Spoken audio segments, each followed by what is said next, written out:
সাবধান, বিশ্ব ব্রহ্মাণ্ডের স্বামী, জগৎ সংসারের অধিকর্তা মহাকাল লঙ্কার অধীশ্বর রাবণ পদার্পণ করছেন।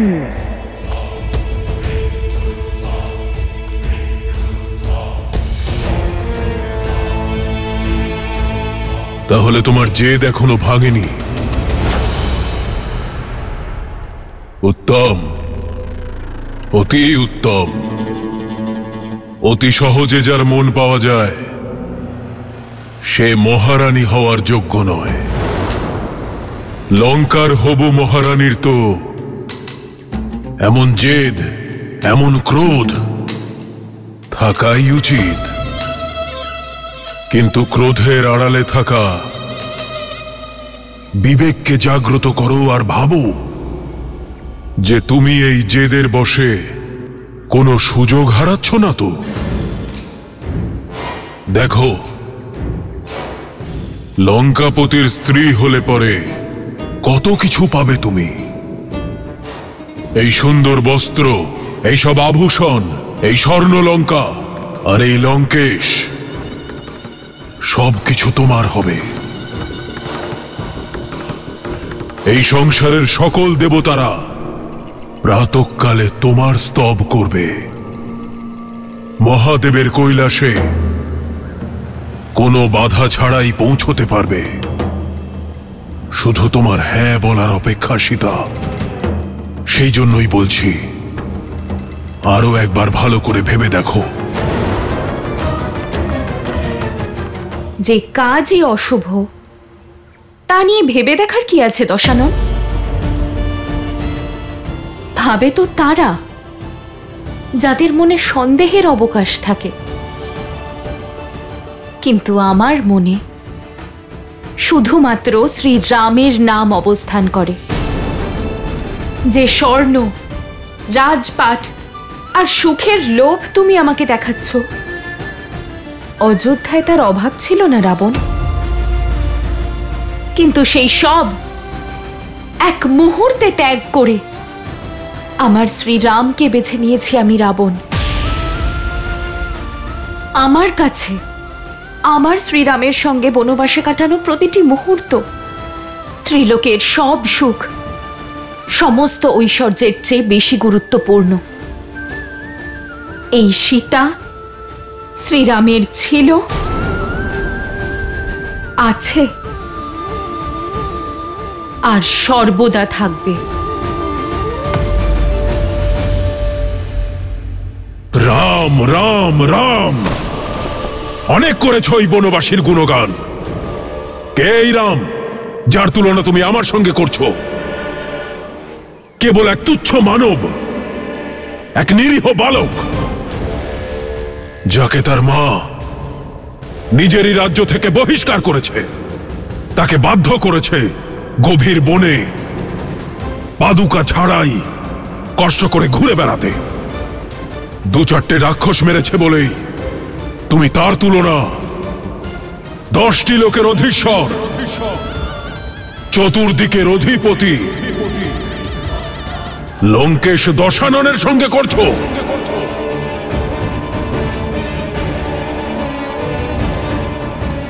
কোনো অস্তিত্ব নেই ওর, কেবল এক নাম ছাড়া, রাম রাম।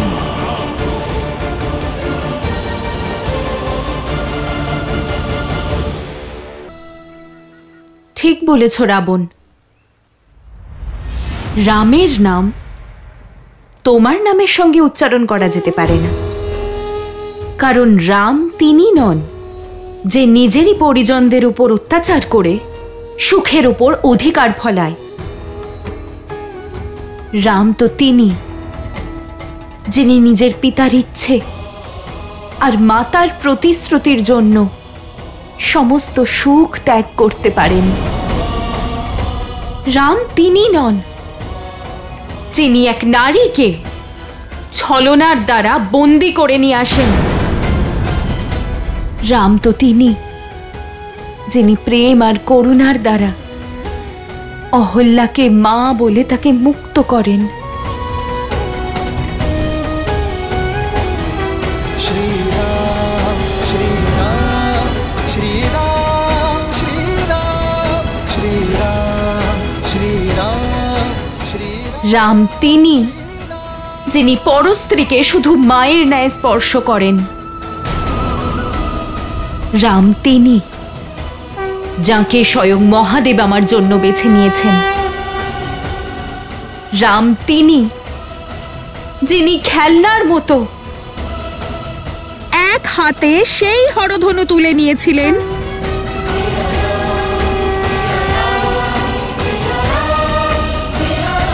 যাকে তুমি এক বিন্দুও নড়াতে পারোনি। কিছু মনে পড়ল? রাম ধর্মের পরাকাষ্ঠা, মর্যাদার প্রতিরূপ। রাম সেই শক্তি যিনি তোমার দুই ভ্রাতা খর আর দূষণের সঙ্গে 14,000 রাক্ষসকে বধ করেছিলেন।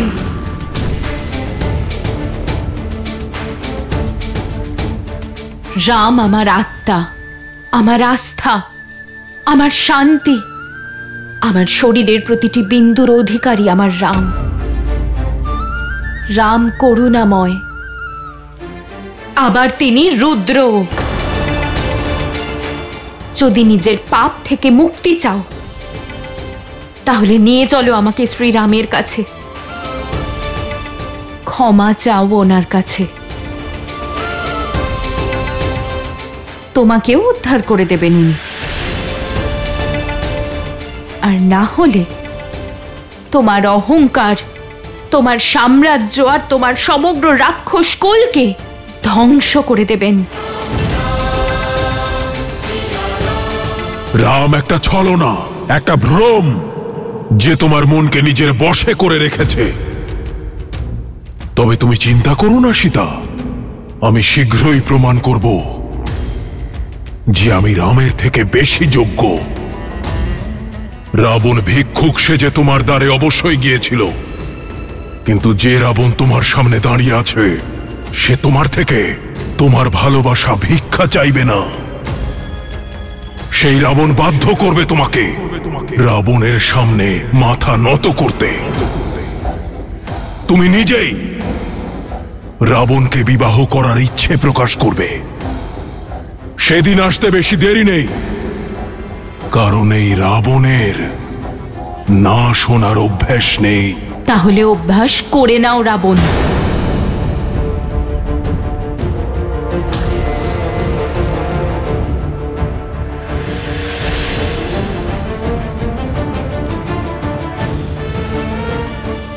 যতক্ষণ আমার শরীরে প্রাণ আছে, আমার প্রতিটি শ্বাসে শুধু শ্রীরাম থাকবেন।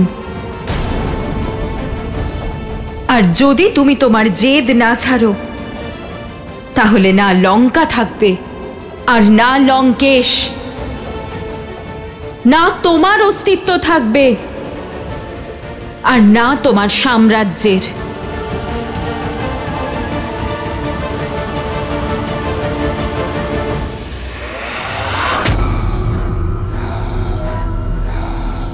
তোমার কথা আমার মনে থাকবে সীতা। এবার আমি প্রথমে নিজেকে রামের থেকে শ্রেষ্ঠ প্রমাণ করব, আর তারপরেই তোমার মনের উপর, শ্বাস প্রশ্বাসের উপর অধিকার প্রতিষ্ঠা করব। কিছু স্বপ্নই থেকে যায় লঙ্কেশ। রাবণ হলো সেই সত্য যে ভ্রমকেও ব্রহ্ম বানাতে পারে। এই স্বপ্ন অবশ্যই সত্যি হবে, আর যাকে তুমি কল্পনা বলে ভাবছ সেটাই তোমার ভবিষ্যৎ হবে সীতা। এটা রাবণের প্রতিশ্রুতি।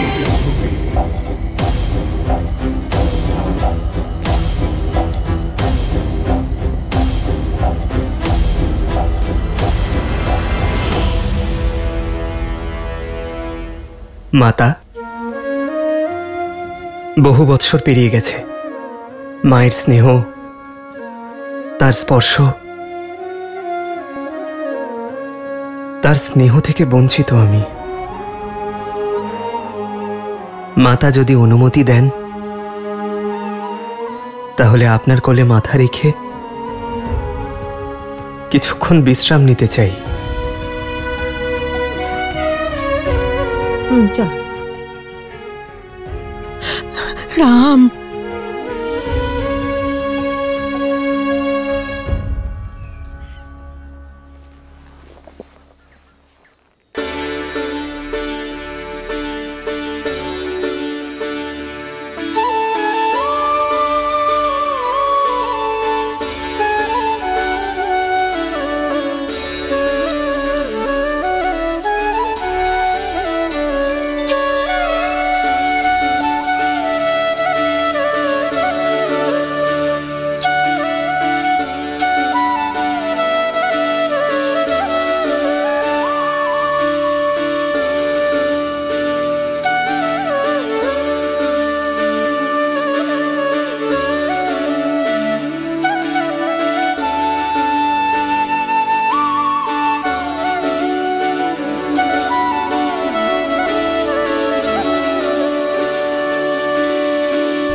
চোখে জল কেন রাম?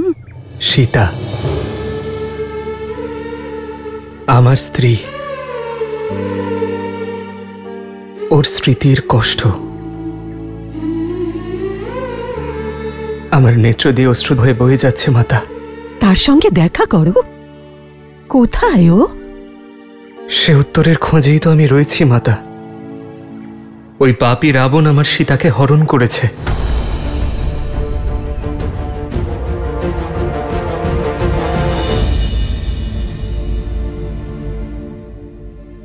দুঃখের মেঘ তোমার ভালোবাসা আর চেষ্টার দ্বারা কেটে যাবে, কিন্তু আশা কখনো ছেড়ো না। কখনোই নয় মাতা। আমি একজন ব্যক্তিকে জানি যিনি সীতাকে খুঁজতে তোমাকে সাহায্য করতে পারেন। কে মাতা? কে সাহায্য করতে পারে আমাদের? বানরদের ভূতপূর্ব রাজা সুগ্রীব, যে নিজের দাদাকে ছেড়ে ঋষ্যমুখ পর্বতে থাকে। বন জঙ্গলের পথ বানর ছাড়া আর কে দেখাবে? আর ওদের গতি খুব দ্রুত হয়। উনি আমাদের সাহায্য কেন করবেন মাতা? কারণ তোমার আর সুগ্রীবের পথের কাঁটা একই তো। রাবণ ছলনাপূর্বক দেবী সীতাকে হরণ করেছে, আর একইভাবে বালি সুগ্রীবের পত্নী রুমাকে বন্দি করে রেখেছে। আর যখন কষ্ট এক, দুঃখ এক, আঘাতও এক, তাহলে লক্ষ্য তো এক হবে। আর একই সংকটকে ঘিরে দুজনে মিত্র হয়ে যায়। তুমি সুগ্রীবকে সাহায্য করো, আর সুগ্রীব তোমাকে। আমার পুরো বিশ্বাস যে সুগ্রীব আর তোমার মিত্রতা তোমার লক্ষ্য পূরণ করবে। শীঘ্রই ওনার সঙ্গে দেখা করতে যাচ্ছি মাতা। আমাদের অনুমতি দিন।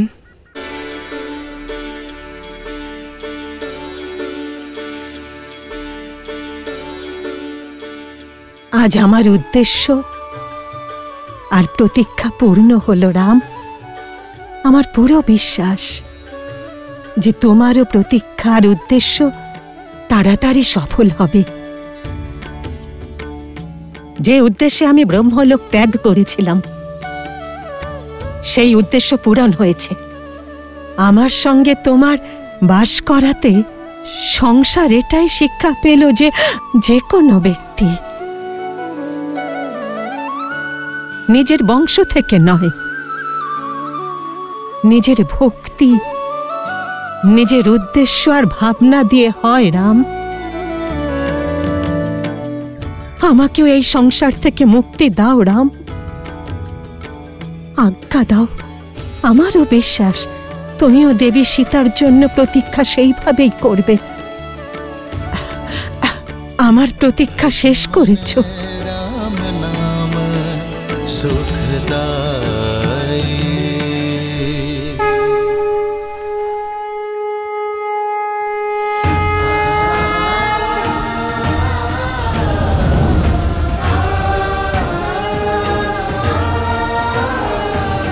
লক্ষণ, আমাদের শীঘ্রই সুগ্রীবের কাছে যেতে হবে।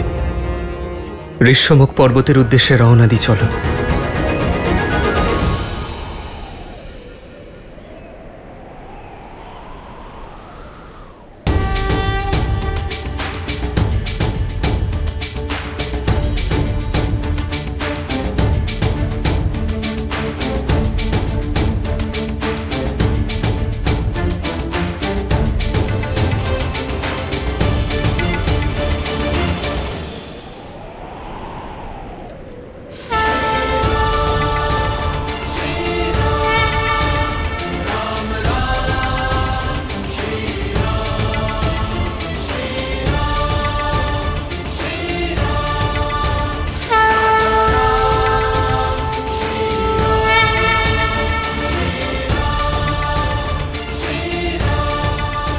এ কেমন সুখের আভাস, কেমন হর্ষময় অনুভূতি,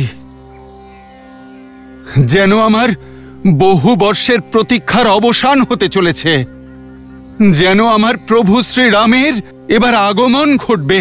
हो मंगल भवन मंगल हारी, द्रवहु सुदशरथ अजर बिहारी।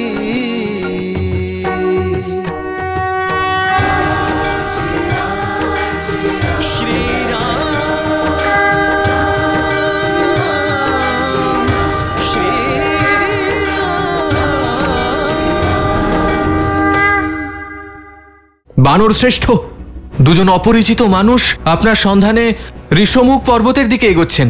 মনে হচ্ছে বালি কোনো ছলনা করেছে, ওই দুজন গুপ্তচরকে বনবাসীর ছদ্মবেশে পাঠিয়েছে, যাতে সুযোগ পেলেই প্রহার করে আপনাকে মারতে পারে।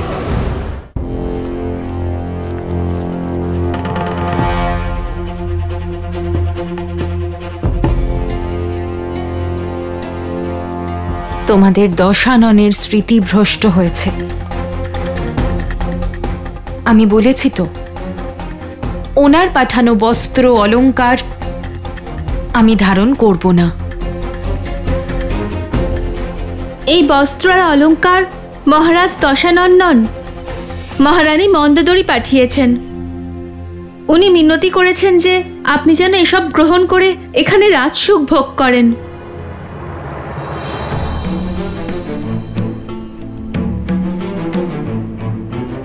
তোমাদের মহারানীকে আমার চিন্তা করার জন্য ধন্যবাদ জানিও, আর এই উপহারগুলিকে অস্বীকার করার জন্য ক্ষমাও চেয়ে নিও।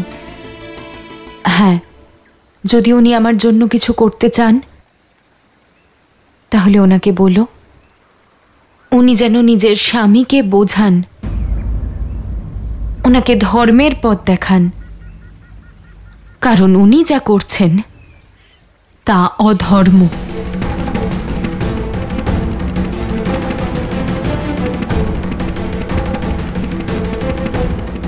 খুব জেদি তুমি। প্রথমে মহারাজের প্রস্তাব প্রত্যাখ্যান করেছো, এখন মহারানীর কৃপা প্রত্যাখ্যান করছো।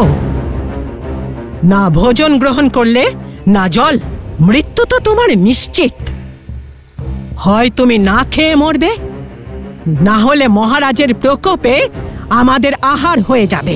যার সঙ্গে শ্রীরামের নাম আছে সে মৃত্যুকে নয়, মৃত্যু তাকে ভয় পায়। যতক্ষণ না শ্রীরামের দর্শন পাচ্ছি ততক্ষণ আমার কিচ্ছু হবে না। সেই দিন দূরে নয় যেদিন লঙ্কার আকাশে শ্রীরামের নাম জ্বলজ্বল করবে। তাই তোমরা আমাকে নিয়ে নয়, তোমাদের লঙ্কেশকে নিয়ে চিন্তা করো।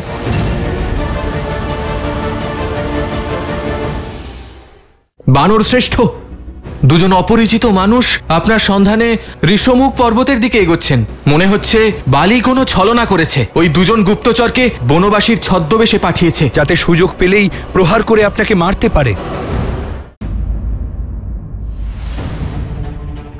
বানর শ্রেষ্ঠ, বানর শ্রেষ্ঠ। কি হয়েছে নল?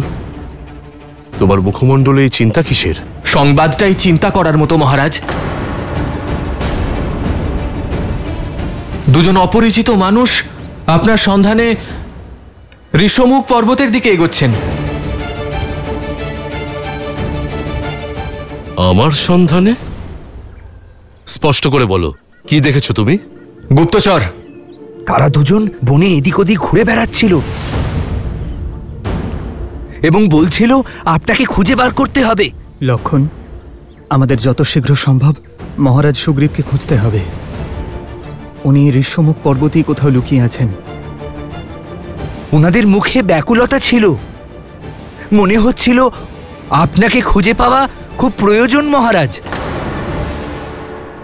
এমন অধীরতা কেবল দুবারই আসে, যখন কোনো বিশেষ পরিকল্পনা থাকে বা কোনো পরিকল্পনাকে সম্পূর্ণ করতে হয়। তাদের দুজনকে দেখতে কেমন? মুখে সূর্যের মতো তেজ, চোখে চন্দ্রের মতো সৌম্য আর বনবাসীর ভূষণ, কিন্তু কাঁধে রয়েছে ধনুক। তোমার বর্ণনায় মনে হচ্ছে তারা কোনো দিব্য কুমার হবেন। মহারাজ সুগ্রীব, কখনো কখনো সন্দেহের প্রভা সত্যকে ঝাপসা করে দেয়। জাম্বুবান কাকা, যদি ওনারা বনবাসী হন তাহলে কাঁধে তীর ধনুক কেন রেখেছেন? মহারাজ, আপনার সন্দেহই সঠিক। মনে হচ্ছে বালি কোনো ছলনা করেছে, ওই দুজন গুপ্তচরকে বনবাসীর ছদ্মবেশে পাঠিয়েছে। স্বয়ং আসতে পারবে না, তাই আপনাকে হত্যা করতে পাঠিয়েছে, যারা সুযোগ পেলেই আক্রমণ করে আপনাকে হত্যা করতে পারে।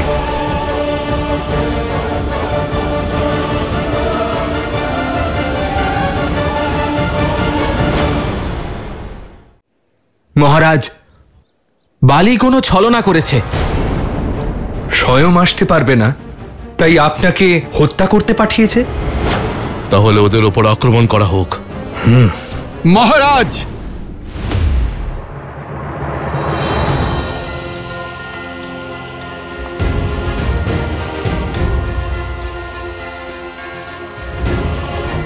পরিণামে পৌঁছানোর পূর্বে প্রমাণ কিন্তু আবশ্যক। আমাদের ওনার পরিচয় জেনে নেওয়া দরকার। ওনারা যদি নির্দোষ হন তাহলে? কিন্তু তা কি করে সম্ভব? এই শঙ্কার নিবারণ তো তুমিই করতে পারো। শক্তি, বুদ্ধি এবং বিদ্যায় শ্রেষ্ঠ হনুমান। জাম্ববান মহাশয়, শঙ্কা তো আপনার মনে রয়েছে, আমার মনে কেবল বিশ্বাস রয়েছে। মহারাজ সুগ্রীব, আজ ভোর থেকেই আমার মন অত্যন্ত প্রসন্ন। সারা শরীর উল্লাসে নেচে উঠছে, যেন আজকে আমি অমৃত পান করব। আমার অন্তরাত্মা যেন বলছে যে উনি অন্য কেউ নন, আমার প্রভু শ্রীরাম আর তার ভ্রাতা লক্ষণ, অযোধ্যার রাজকুমার, যারা আমাদের উদ্ধার করতে, আমাদের দুঃখের অবসান ঘটাতে আসছেন। ভাবুক হয়ে কোনো সিদ্ধান্তে পৌঁছনো উচিত নয়। মহারাজ সুগ্রীবের মনে সন্দেহ রয়েছে এবং সময় খুবই কঠিন হনুমান। পদে পদে সংকট রয়েছে, আর আমাদের উদ্দেশ্য মহারাজ সুগ্রীবের সুরক্ষা করা। হ্যাঁ হনুমান, যাচাই তো করতেই হবে। যথা আজ্ঞা মহারাজ, আপনার আশঙ্কা অবশ্যই দূর হবে। আমি ওনাদের পরীক্ষা নেওয়ার পাপ তো করতে পারবো না, কিন্তু আপনার সমস্যার সমাধান করতে আমি অবশ্যই যাব। जय महावीर हनुमान, जय जय महा ওনাদের কোন দিক থেকে আসতে দেখেছিলে? ওই দিকে দেখেছি।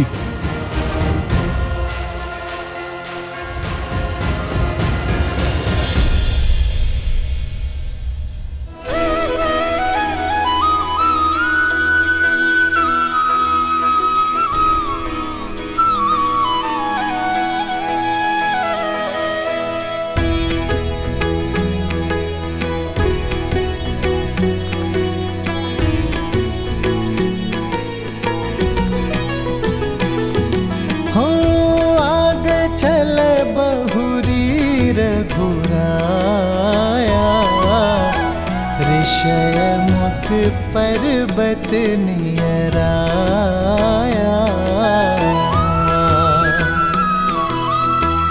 अति सभित कह सुनु हनुमाना, पुरुष जुगल बल रूप निधाना, धरि बटु रूप देखु जाई, प्रभु श्री राम कहे सुजानी जिए सैन बुझाई।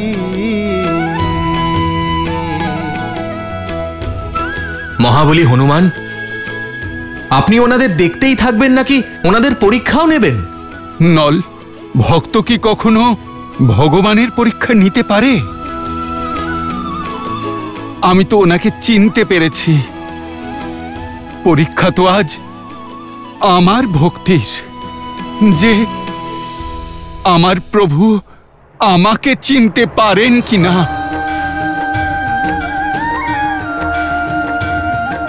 এ কেমন কথা হলো? যদি আপনার অংশ অবতার হনুমানের এটা জানা থাকে যে সেই বনবাসী আর কেউ নন, ওনার প্রভু শ্রীরাম, তাহলে এই পরীক্ষা কেন? কারণ এবারে বিষয়টা যে ভক্ত আর ভগবানের নয় দেবে, বিষয়টা এক রাজা আর তার রক্ষকের। নিজের প্রভু শ্রীরামের সত্য ভক্ত হনুমান তো জানেন, কিন্তু তাঁদের রাজা সুগ্রীবের সুরক্ষার বিষয়ে সতর্ক থাকার দায়িত্বও তো স্বয়ং হনুমানেরই। অদ্ভুত হবে এই ভক্ত আর ভগবানের মিলন। এটা সেই মিলন দেবী যা অনন্তকাল ধরে ভক্ত আর ভগবানের সম্পর্ককে স্মরণীয় করে রাখবে। শ্রীরাম তো হনুমানকে এক মুহূর্তে চিনে ফেলবেন, তাই না? শুধু হনুমানই নয় দেবী, আমার সঙ্গে সমস্ত সংসারের অধীশ্বর প্রভু শ্রীরাম। কিন্তু মনে রাখবেন, এই সময়ে শ্রীরাম মনুষ্যজনিতে আছেন, আর যেহেতু মনুষ্যজনিতে আছেন তাই মানুষের মতো লীলাও করবেন। এখন ভক্ত আর ভগবানের এই মিলন অত্যন্ত মনোরম হবে।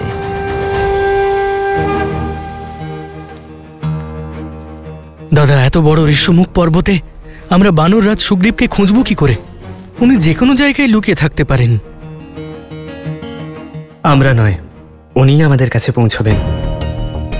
উনি কিভাবে? কারণ লুকিয়ে থাকা ব্যক্তির মনে অপরিচিতদের নিয়ে ভয় থাকে। আমার দৃঢ় বিশ্বাস লক্ষণ যে ওনার গুপ্তচররা নিশ্চয়ই আমাদেরকে দেখছেন, আর ওনারা আমাদের পরিচয় জানতে অবশ্যই আসবেন। এসো লক্ষণ। বীর হনুমান, কি ভাবছেন আপনি? যান। অবশ্যই যাব, তবে এভাবে নয়। শ্রী হনুমান, এভাবে নয় তো কিভাবে?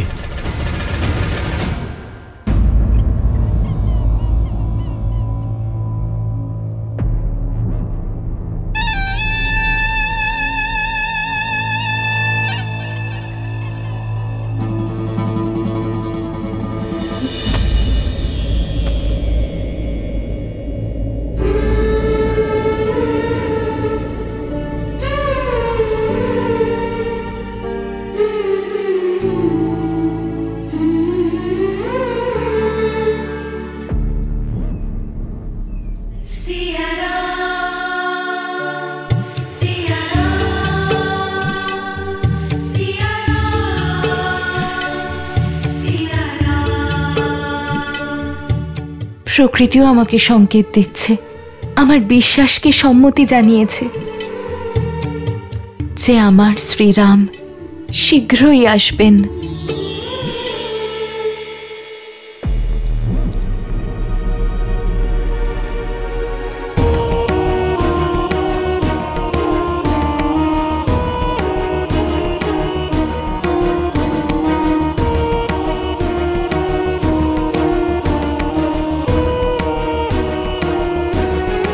এটা শুধু আর প্রতিশোধ নেই লঙ্কেশ,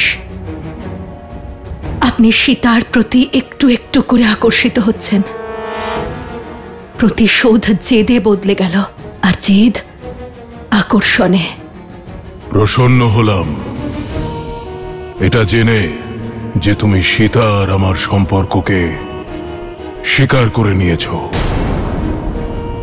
সবই শুনেছি আমি, যে তুমি ওর জন্য আভূষণ আর বস্ত্র পাঠিয়েছিলে। সত্যকে গ্রহণ করার ক্ষমতা আছে তোমার। না আমি সীতাকে গ্রহণ করেছি, আর না আপনার এই জেদকে। আমি শুধুমাত্র একজন স্ত্রী হওয়ার কর্তব্য পালন করেছি লঙ্কেশ, আর সেটাই করেছি যেটা একজন রানী অপর রানীর সঙ্গে করে থাকে, আর একজন সভ্য স্ত্রী একজন পতিব্রতা স্ত্রীর সঙ্গে। এবার এটাও শিখে নাও যে একজন স্ত্রী নিজের স্বামীর অপর স্ত্রীর সঙ্গে কেমন ব্যবহার করে।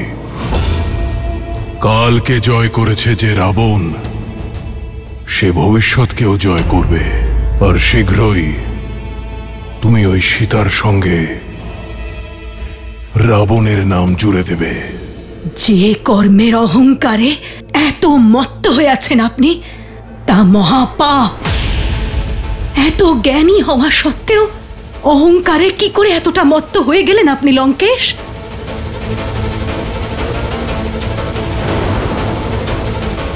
ঠিকই বলেছ তুমি, জ্ঞানই তো আমার সব থেকে বড় অস্ত্র।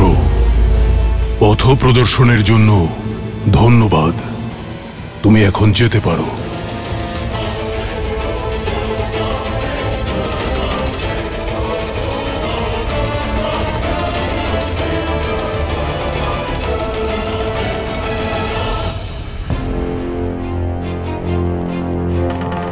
দাদা, দূর দূরান্ত অবধি আমি কাউকেই দেখতে পাচ্ছি না। লক্ষণ, আমি কাউকে দেখতে পাচ্ছি লক্ষণ। ওদিকে দেখো।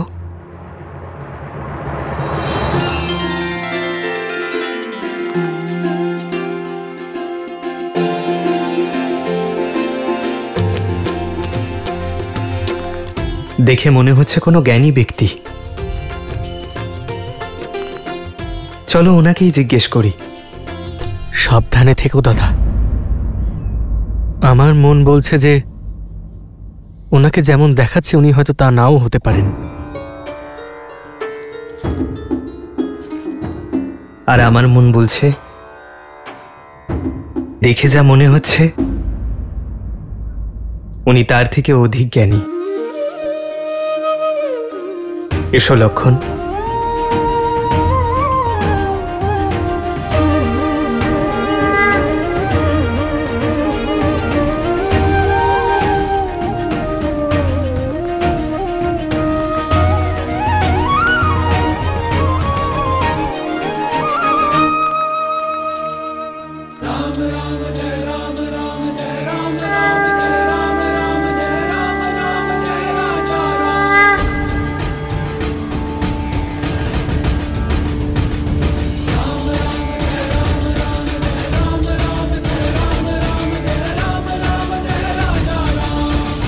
প্রণাম ঋষিবর।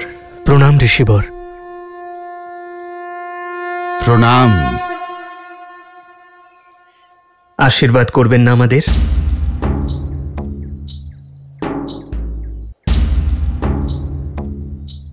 আশীর্বাদ তো বড়রা ছোটদের করে। কখনো কখনো সময় আমাদের জানিয়ে দেয় যে কে বড় আর কে ছোট, কে প্রভু আর কে সেবক। সেই জন্য প্রথম পরিচয়ে প্রণামের প্রত্যুত্তরে প্রণাম করাই রীতি। কিন্তু একটা ছোট্ট কথা বুঝতে পারছি না, এই ঘন জঙ্গলে এই পর্বতে ঘুরে বেড়াচ্ছেন কেন? কারা আপনারা? আমরা ঋষ্যমুখ পর্বতের শিখরের পথ খুঁজছি। আমাদের পথ বলে দিন। অবশ্যই অবশ্যই, কিন্তু আগে সেখানে যাবার প্রয়োজনটা তো বলুন। নাকে দেখে তো মনেই হচ্ছে না যে আপনারও প্রয়োজন থাকতে পারে। প্রশ্নের উত্তর প্রশ্ন দিয়ে দেওয়া হয় না ঋষিবর। আমাদের প্রয়োজন আমরা জানি। আপনি পথ চিনে থাকলে দয়া করে বলুন।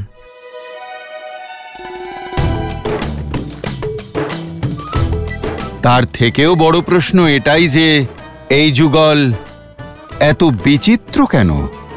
আপনি সূর্যের থেকেও তেজস্বী, চন্দ্রের থেকেও শীতল, আর অন্তরে করুণানিধি মনে হয়। আর আপনি রুদ্রের মতো ক্রোধ, নাগের মতো হুঙ্কার, আর অন্তর থেকে শঙ্কাপ্রবণ মনে হয়। যা জিজ্ঞাসা করা হয়েছে সেটা ছাড়া আপনি সবকিছুই বলছেন। আমাদের চরিত্র বিশ্লেষণ করা ছাড়ুন আর বলুন যে এই পথ কোথায় যায়। পথ তো সর্বদা পথের জায়গায় থাকে মিত্র, সেখানে তো ব্যক্তিকেই যেতে হয়। কি বলছেন আপনি? আপনি কি কোনো কথাই সোজাসুজি বলতে পারেন না? কি করব, আমি বিবশ হয়ে পড়েছি। এত বৈপরীত্য দেখে নিজেকে আটকাতে পারছি না। আপনাদের মুখমণ্ডলে দেবতাদের মতো তেজ, কিন্তু পোশাক পরিচ্ছদ সন্ন্যাসীদের মতো। আপনাদের কথা এত সুমিষ্ট, কিন্তু আপনাদের হাতে যোদ্ধাদের মতো ধনুক রয়েছে। এই সব কিছু দেখে এখানকার প্রত্যেকটি জীব হয়তো শঙ্কিত হয়ে পড়েছে। আমি শুধুমাত্র তাদের শঙ্কা নিবারণ করতে চাইছি। আমি শুধু এটুকু জানতে চাই যে দেখে যা মনে হয় আপনারা কি তাই নাকি অন্য কেউ? তবে ঋষিবর, আশঙ্কা আমাদেরও আছে। দেখে যা মনে হচ্ছে আপনি কি সেই নাকি অন্য কেউ? সঠিক বলেছ দাদা। সন্দেহ তো আমারও হচ্ছে। বস্ত্র সাধুদের মতো, শারীরিক গঠন যোদ্ধাদের মতো, আর প্রশ্ন গুপ্তচরদের মতো। দাদা, এনার এই চওড়া ছাতি আর বলিষ্ঠ বাহু দেখে সন্দেহ তো আমারও হচ্ছে। ঋষিবর, আমাদের কাছে আমাদের পরিচয় জানার আগে আপনি কি দয়া করে আমাদের এটা বলবেন যে আপনি স্বয়ং এই ঘোর বনের মধ্যে এই সময় কি করছেন?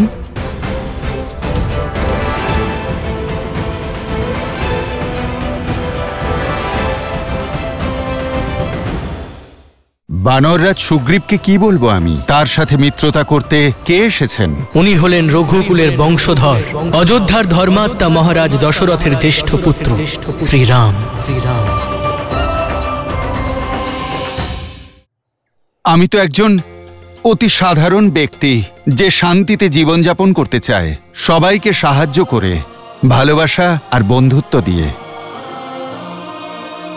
আমার বিচারধারা হল পুনন পুমাসন পরিপত বিশ্বতাহ। একে অপরকে সাহায্য করে শান্তিতে জীবন কাটানো। আর যদি তাই সত্য হয়ে থাকে তাহলে আমাদের সাহায্য করুন আর বলুন যে ঋষ্যমুখ পর্বতের শিখরে যাওয়ার পথ। আপনাদের সাহায্য করতে করতে আমি যেন অন্য কারোর অপকার না করে বসি, সেই জন্য প্রথমে আপনি আমাকে আপনার প্রয়োজন বলুন। দাদা, আমার মন বলছে এ নিশ্চয়ই কোনো ছদ্মবেশী যে রূপ পরিবর্তন করে আমাদের সত্য জানতে এসেছে। আমাদের এখন এখান থেকে যাওয়া উচিত। আমরা স্বয়ং আমাদের পথ খুঁজে নেব। চলো। না লক্ষণ, আমার তো ওনাকে খুবই বুদ্ধিমান এবং বেদ পঠনকারী কোনো পণ্ডিত মনে হচ্ছে। হয়তো উনি আমাদের পরীক্ষা নিতে এসেছেন। কেন আমায় লজ্জিত করছেন বীর? আমি পরীক্ষা নিচ্ছি না, আমি তো পরীক্ষা দিচ্ছি, শুধুমাত্র আমার কর্তব্য পালন করছি। আপনি আমাকে আপনার প্রয়োজন বলুন, আমি আপনাকে পথ বলে দিচ্ছি। আমরা ঋষ্যমুখ পর্বতে বানররাজ সুগ্রীবের সঙ্গে দেখা করতে চাই। মহারাজ সুগ্রীব, উনি তো একজন ধর্মপরায়ণ রাজা, কিন্তু আপনার তার কাছে কি কাজ? আপনার তো প্রশ্ন করা শেষই হয় না। দাদা তো আপনাকে নিজের প্রয়োজন জানালেন, আর এখন বানররাজ সুগ্রীবের সঙ্গে এখন কি কাজ রয়েছে তা আমরা বানররাজ সুগ্রীবকে গিয়েই বলবো, আপনাকে না। মহারাজ সুগ্রীবকে খুব ভালো করে চিনি আমি। যদি আমি আপনাদের উদ্দেশ্যটুকু জানতে পারি তাহলে এক্ষুনি আপনাকে তার কাছে নিয়ে যাচ্ছি আমি। দাদা, উনি শুধু প্রশ্নই করে যাবেন, উত্তর দেবেন না। চলো এখান থেকে, না হলে ওনার প্রশ্নের উত্তর দিতে দিতে আমাদের সময় নষ্ট হবে। লক্ষণ, ওনার প্রশ্নের উত্তর দিয়েই দিই। হতে পারে উনি আমাদের পথে আসা সংকট মোচন করবেন।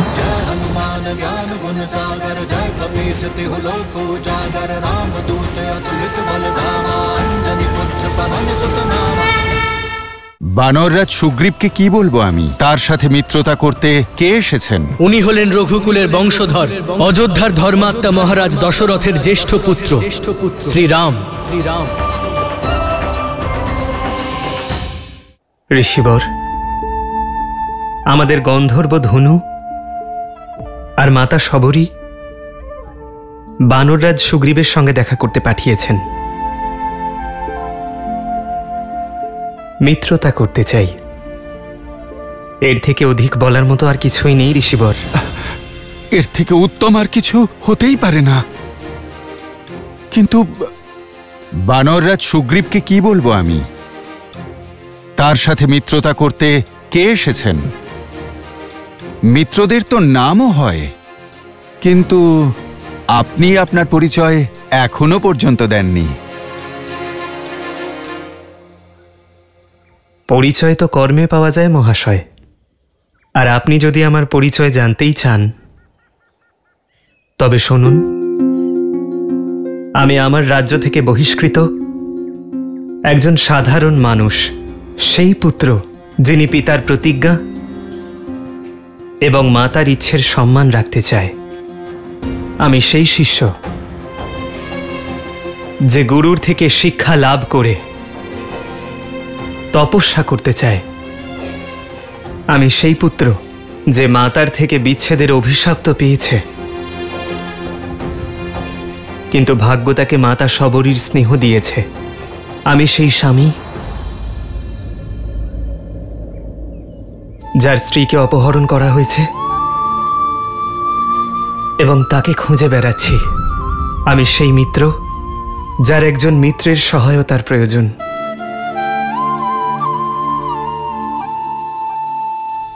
উনি হলেন রঘুকুলের বংশধর, অযোধ্যার ধর্মাত্মা মহারাজ দশরথের জ্যেষ্ঠ পুত্র শ্রীরাম।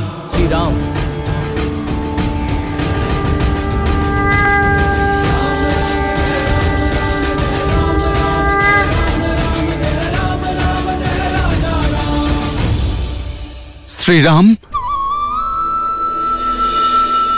আজ্ঞে হ্যাঁ, আর আমি হলাম ওনার অনুজ লক্ষণ।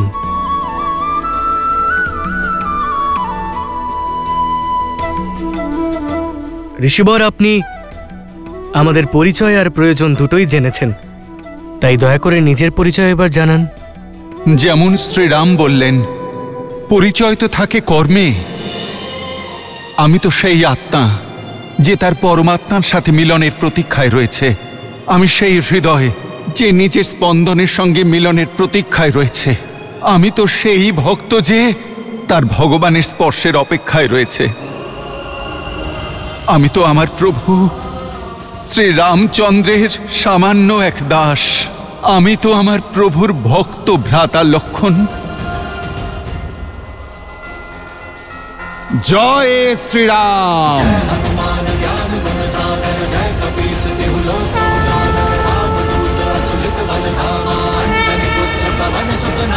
राम दुआरे तुम रखवारे होत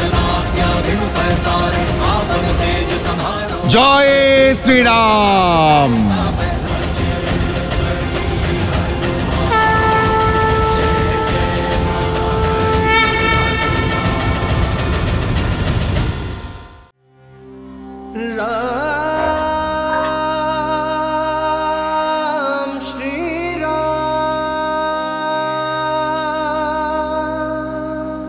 অঞ্জনী পুত্র কেশরী নন্দন, এই হনুমানের প্রণাম গ্রহণ করুন প্রভু। শ্রী গুরু চরণ সরোজ রজ নিজ মनु মুকুরু সুধারি বরনৌ রঘুबर বিমল জসু जो दायकु फाल चारी। যে জন্ম থেকেই তার প্রভু শ্রীরামের জন্য প্রতীক্ষা করে রয়েছে, যার জীবনের একমাত্র উদ্দেশ্য শুধুমাত্র আপনি প্রভু আর আপনার প্রতি ভক্তি, আজ বহু বছরের শুষ্ক আমার মনের ধরিত্রী আপনার আগমনে সিক্ত হয়ে উঠেছে প্রভু। আমার বিশ্বাসের আজ জয় হয়েছে প্রভু। আমার আরাধ্য, আমার প্রভু শ্রীরামের দেখা পেয়েছি আমি।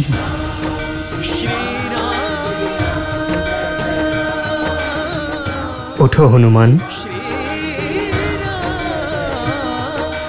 হনুমানের স্থান চরণে নয়, রামের হৃদয়ে।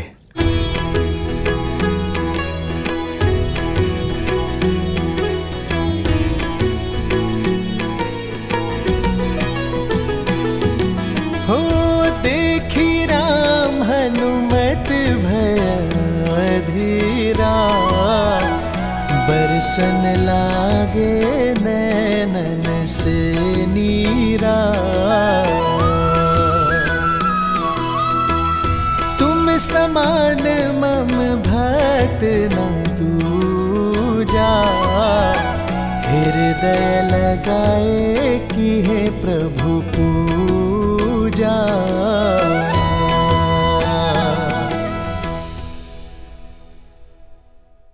প্রভু, আমি তো আপনাকে দেখা মাত্র চিনেছিলাম, কিন্তু যেহেতু আমি বানররাজ সুগ্রীবের মন্ত্রী, তার জন্য আমি সত্যকে তথ্যে পরিবর্তিত করছিলাম। প্রভু, আমার দুঃখ তো কেবল এটাই যে একজন ভক্ত তার আরাধ্য ভগবানকে চিনতে পেরেছিল, কিন্তু ভগবান তার এই ভক্ত হনুমানকে চিনতে পারেননি। যদি চিনে ফেলতাম তাহলে তোমার জ্ঞানের আর প্রেমের আর স্নেহের দর্শন কিভাবে পেতাম, আর কি করে চিনতাম হনুমান? তুমি তোমার জ্ঞান দিয়ে আর বেশভূষা দিয়ে তো আমাদের ভ্রমিত করেছিলে। ভুল হয়ে গেছে প্রভু, ভুল হয়ে গেছে। একজন ভক্তের তার ভগবানের সামনে জ্ঞানী আর ব্রাহ্মণের বেশ ধারণ করে নয়, নিশ্চল মন আর নির্মল শরীরে যাওয়া উচিত। ভ্রাতা লক্ষণ,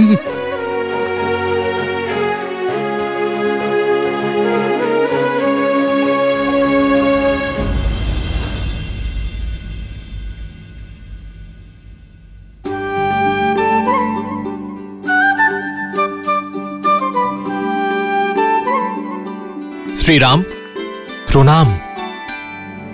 প্রণাম ভ্রাতা লক্ষণ। প্রণাম প্রভু। এ হলো নল আর এ নীল, মহারাজ সুগ্রীবের মন্ত্রী, আর অদ্ভুত দক্ষতা আছে এদের। প্রভু মুহূর্তের মধ্যেই অত্যন্ত সুন্দর নির্মাণে সক্ষম এরা দুজন। হ্যাঁ শ্রীরাম, যা কিছু শিখেছি শ্রী হনুমানের থেকেই শিখেছি। কি বলো নীল? ঠিক বলেছ হনুমান। এইবার তো বানররাজের কাছে নিয়ে চলো আমাদের। প্রভু, আপনার সাথে যুক্ত হওয়া তো মহারাজ সুগ্রীবের সৌভাগ্য। পত্নী বিয়োগের যে কষ্ট আপনি অনুভব করছেন, সেই একই কষ্ট উনিও অনুভব করছেন। আপনাদের এই মিত্রতা কেবল আপনাদের জন্যই নয়, বরং সমগ্র জগতের জন্য কল্যাণকারী হবে প্রভু। প্রভু, আপনি আসুন, এসে আমার কাঁধে আসন গ্রহণ করুন। আমি আপনাকে ঋষ্যমুখ পর্বতের চূড়ায় মহারাজ সুগ্রীবের কাছে নিয়ে যাচ্ছি। না না, আমরা হেঁটে যেতে পারবো। আপনার কাঁধে কিভাবে? মানছি যে আপনি বলিষ্ঠ, কিন্তু আমাদের দুজনের ভার বহন করে পর্বতের শিখরে উঠতে পারবেন না আপনি। ভ্রাতা লক্ষণ, আপনি যাকে ভার বলছেন না, তা এই হনুমানের কাছে একটি উপহার, আনন্দের উৎস। ভ্রাতা লক্ষণ, প্রভু রামচন্দ্রের এই দাসের থেকে আপনি এই সুযোগ ছিনিয়ে নেবেন না। আমি আপনার প্রশ্নের উত্তর এখনই দিয়ে দিচ্ছি।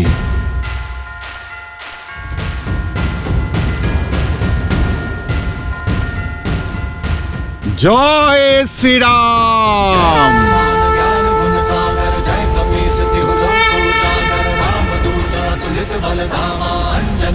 पवन सुत नामा राम दुआरे तुम रखवारे होत न आज्ञा बिनु पैसारे आपन तेज समारो आपे तीनों लोक हाथ कहे कापे।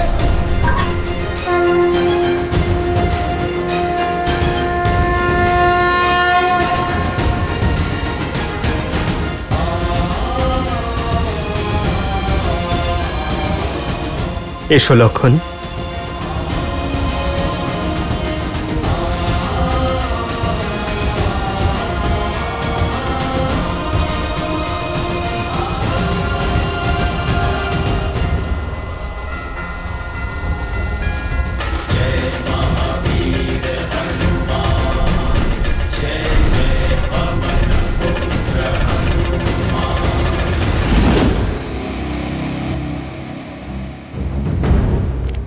চলো ওঠো, লঙ্কেশ তোমার সাথে সাক্ষাৎ করতে চেয়েছেন। শুনলে না, লঙ্কেশ সাক্ষাৎ করতে চেয়েছেন, তাও সেখানে যেখানে কারো যাওয়ার অনুমতি নেই। যেই চেষ্টা করেছে সেই আর জীবিত ফিরে আসেনি। দেখা করতে হলে এখানে আসতে বলো, আমি কোথাও যাব না। বন্দিনী হয়েও এত সাহস, এত অহংকার! ভুলে যেও না যে লঙ্কেশের দয়াতেই তুমি জীবিত আছো। লঙ্কেশকে তোমার একটুও ভয় করছে না? ভয় তার করে যার নিজের উপর বিশ্বাস থাকে না। মনে হচ্ছে তোমাকে বলপূর্বক নিয়ে যেতে হবে। ত্রিজটা, তোলো ওকে। ওঠো।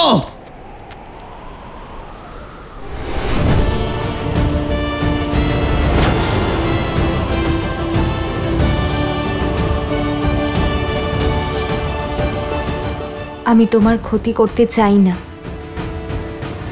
আমি জানি তোমরা শুধু তোমাদের মহারাজের আদেশ পালন করছো।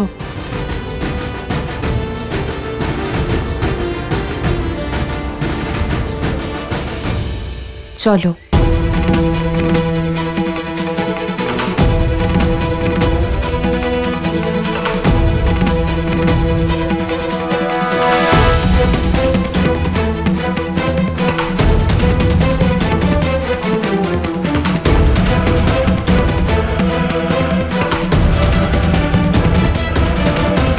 তোমার অভিমান আর নির্ভীকতা দুটোই শেষ হতে চলেছে। যেখানে লঙ্কেশ ছাড়া আর কারোর যাওয়ার অনুমতি থাকে না, সেই মায়াবী স্থানে তোমার ডাক আসা শুভ নয়। তোমায় একটু শেষবারের মতো দেখে তো নি।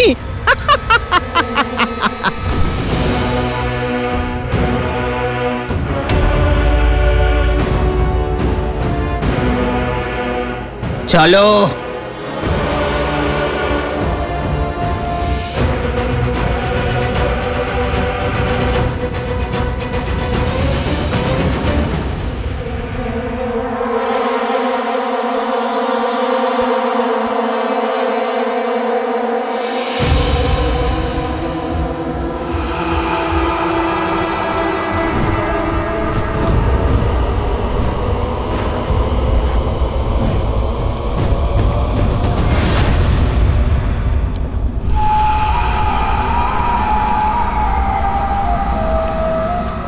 এরপরে তো আমাদেরও যাওয়ার অনুমতি নেই।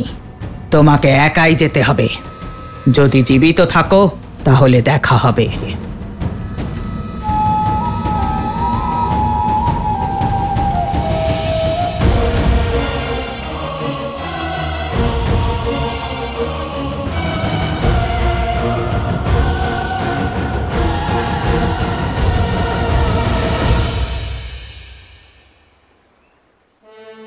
প্রণাম মহারাজ সুগ্রীব।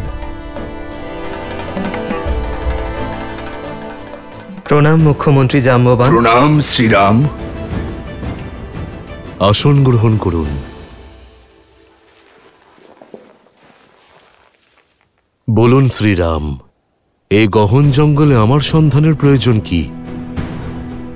আমি নির্বাসিত, তার উপর সৈন্যহীন, কিন্তু আমি সাধ্যমতো আপনাকে সহায়তা করব। আমাদের গন্ধর্ব ধনু আর মাতা সবরই বললেন যে আপনি আমাদের সহায়তা করতে পারবেন। আমি? কিন্তু কি সংকট?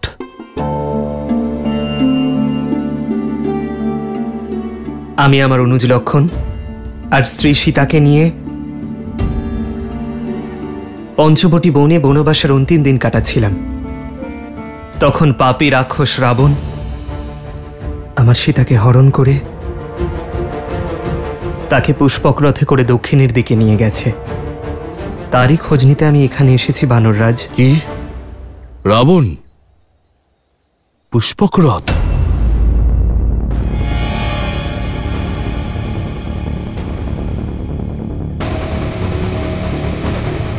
কি হলো বানররাজ, আপনি হঠাৎ মৌন হয়ে গেলেন?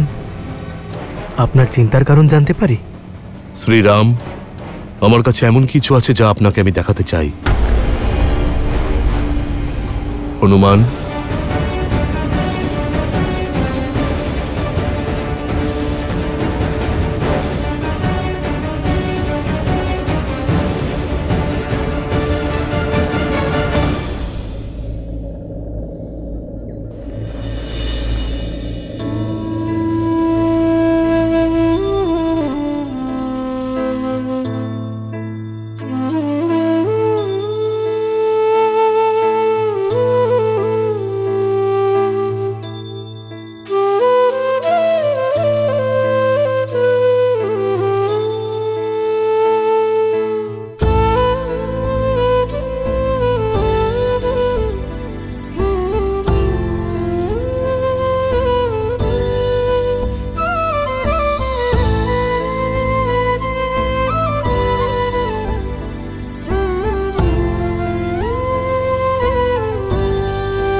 এ তো আমার সীতার অলংকার। এ আপনি কোথায় পেলেন মহারাজ?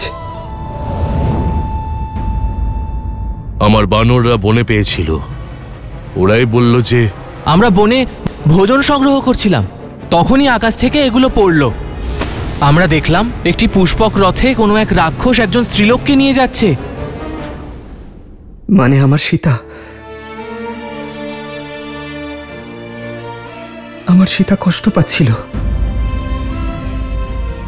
সাহায্যের জন্য আমাকে ডাকছিল, কিন্তু আমি ওকে সাহায্য করতে পারিনি। লক্ষণ, এ আমার সীতার অলংকার তো। দেখো লক্ষণ। ক্ষমা করে দিও দাদা, কিন্তু আমি এই আভূষণ চিনি না। আজ অবধি আমি বৌঠানকে তাঁর চরণ দিয়েই দেখেছি শুধু। আমি তো শুধু ওনাকে ওনার চরণ দিয়েই চিনতে পারবো দাদা। ওনার চোখে চোখ রেখে কথা বলার দুঃসাহস আজ অবধি করিনি আমি। অন্য আভূষণের কথা তো জানি না, কিন্তু প্রত্যেক দিন তার চরণ স্পর্শ করার কারণে আমি এটা অবশ্য জানি যে এই নূপুর নিশ্চিত আমার বৌঠানের।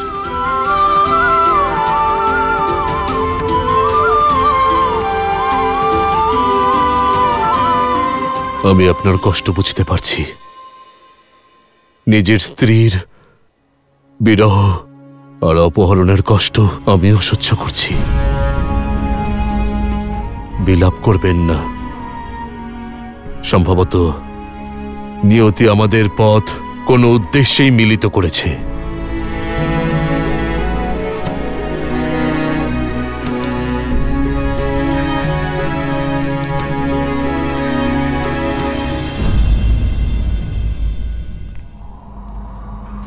अग्निनारयमश्मपाव जशशं वीरवत्तमम् पोषमे दिवे दिवे दिवे दिवे जशशं वीरवत्तमम्।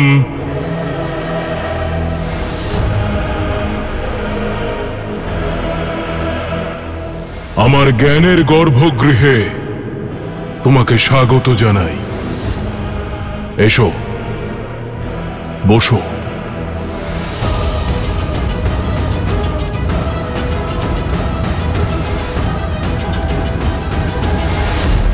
এইসব গ্রন্থ, এই জ্ঞান কঠোর পরিশ্রম দ্বারা অর্জন করেছি আমি। বেদ, পুরাণ আর শাস্ত্রজ্ঞানে সব থেকে বড় পণ্ডিত আমি। এতটাই যে স্বয়ং ব্রহ্মাও তর্ক বিতর্কে আমায় হারাতে পারবেন না।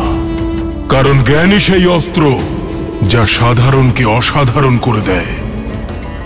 নিজের ঘোর তপস্যার দ্বারা আমি জ্ঞানের এই অস্ত্র লাভ করেছি।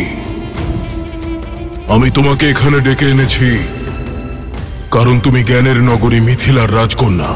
তুমি আমার বুদ্ধিমত্তা আর জ্ঞানের সঠিক মূল্যায়ন করতে পারবে। এবার বলো, আছে তোমার রামের এমন জ্ঞান? আমার এই জ্ঞানের সাগরের তুলনায় এক বিন্দু জ্ঞান আছে কি তোমার ওই বনবাসী রামের? তাহলে আমি কি ওই রামের থেকে শ্রেষ্ঠ নই?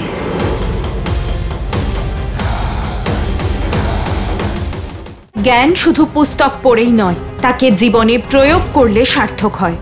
আমার শ্রীরামের চরিত্রে পবিত্রতা আছে, আর তুমি অহংকারের বশবর্তী হয়ে ধর্ম আর ন্যায়ের বিমুখে চলো। এমন জ্ঞানের কি লাভ? ঋগ্বেদ পড়ছিলে না? তাহলে এই শ্লোক নিশ্চয়ই জানো। হে বিদ্বান, यथा नदी पर्वत शिलासु पराकर्मे तमम विछिन्दति। অবশ্যই পড়েছি। খণ্ড 2 অধ্যায় 41 শ্লোক 17। হে বিদ্বান, यथा नदी पर्वत शिलासु पराक्रमे तन विछिन्दन्ति तथैव विद्वान स्वबुद्ध्या एवं पौराणिक कथनानि प्रचारकानि जनाशयति। থেমে গেলে কেন? সম্পূর্ণ পড়ো। শিষ্টবচনেন উদ্দাত করুণা চ স্ত্রিয় প্রণমাম ইতি। শ্লোক পড়েছ, কিন্তু তার অর্থ বোধহয় কোনোদিনও বোঝনি। আমি বলছি, এর অর্থ হল, হে বিদুষী, যেভাবে নদীর তীব্র প্রবাহ নিজের শক্তি দ্বারা উঁচু পর্বত আর শক্তিশালী পাথরকেও ভেঙে চূর্ণ বিচূর্ণ করে দেয়, ঠিক সেইভাবে এক স্ত্রীর জ্ঞান প্রত্যেক মিথ্যা, প্রত্যেক ভ্রমকে ভঙ্গ করতে সক্ষম। আমাদের সবার উচিত নম্রভাবে এমন জ্ঞানবতী নারীদের সামনে নতমস্তক হওয়া।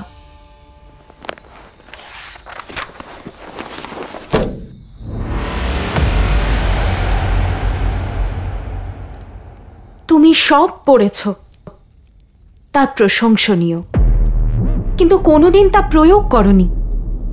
সেটা লজ্জার। জ্ঞান শুধু পুস্তক পড়লেই হয় না, তা জীবনে প্রয়োগ করলে সার্থক হয়। সমস্ত জ্ঞান থাকা সত্ত্বেও অজ্ঞানতা, অহংকার আর অধর্মের পাপ দ্বারা আবদ্ধ তুমি। আর তারপর নিজের তুলনা আমার শ্রী রামের সঙ্গে করছো। বুদ্ধি আর চরিত্রের দৃঢ়তা ছাড়া জ্ঞান হয় না। আমার শ্রী রামের চরিত্রে পবিত্রতা আছে, আর বুদ্ধিতে স্বয়ং ব্রহ্মদেবের বাস আছে, যিনি নিজের জ্ঞানকে ধর্ম আর ন্যায়ের দ্বারা বিবেচনা করেন। আর সেখানে তুমি অহংকারের বশবর্তী হয়ে ধর্ম আর ন্যায়ের বিমুখে চলো। এমন জ্ঞানের কি লাভ?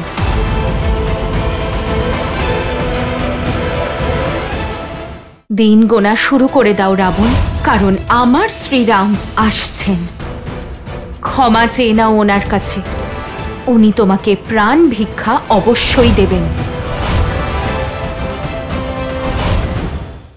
যাকে তুমি অহংকার ভাবছো সেটা আমার আত্মবিশ্বাস। এই রাক্ষসের কাছে যখন কিচ্ছু ছিল না তখন কেবল আত্মবিশ্বাস ছিল। এই সংসার আমাকে কিছুই দেয়নি। আমি যা লাভ করেছি তা প্রহার দ্বারাই। বীর ভোগ্যা বসুন্ধরা, যে বীর এই ধরিত্রী তারই দাসী, আর কেবল সেই বসুন্ধরাকে ভোগ করতে পারে। শাস্ত্র এটাই বলে। আর বীর কাকে বলে রাবণ?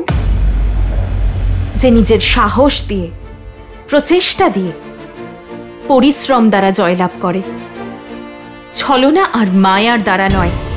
মায়াবী নিজের লক্ষ্য কামনার দ্বারা পূর্ণ করে, আর বীর নিজের কর্মের দ্বারা।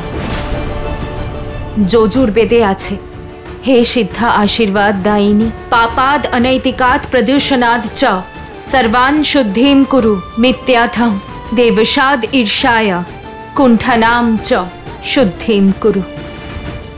অর্থাৎ, হে পবিত্র আশিসময়ী নারী, আমাদের নিজেদের পাপ থেকে, শরীর ও মনের মলিনতা থেকে, আমাদের অশুভ কামনার থেকে মুক্ত করুন। হতাশা, অসত্য আর ঈর্ষা ও ঘৃণা থেকে দূরে রাখুন। আর তুমি সেই পাপ আর কলঙ্ক নাশিনীকে কলঙ্কিত করার প্রচেষ্টা করেছ। রামের প্রতি ঈর্ষা আর মানুষের প্রতি ঘৃণার বশে তুমি আমার অপহরণ করেছ। মনুস্মৃতিতে আছে, যেখানে নারীর পূজা করা হয় সেখানে দেবতার বাস হয়। আর তুমি এক নারীকে অপমান করেছ। এখানে কাল তাণ্ডব করবে রাবণ। বলা হয়, জ্ঞান যেখান থেকে পাওয়া যায় গ্রহণ করা উচিত। আজ একটি জ্ঞান আমি তোমাকে দিচ্ছি। আমাকে নিয়ে চলো আমার শ্রীরামের কাছে। ক্ষমা চাও ওনার থেকে। উনি তোমায় প্রাণ ভিক্ষা নিশ্চয়ই দেবেন।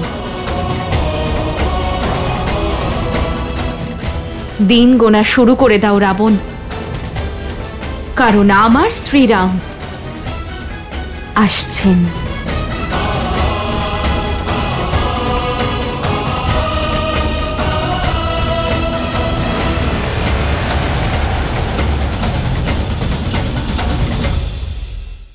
আমাদের এখানে আসার কারণ তো আপনি জেনেছেন বানররাজ, কিন্তু আপনার কষ্টের কারণ আমাদের এখনো জানালেন না। আপনি পর্বতের শিখরে কেন লুকিয়ে আছেন?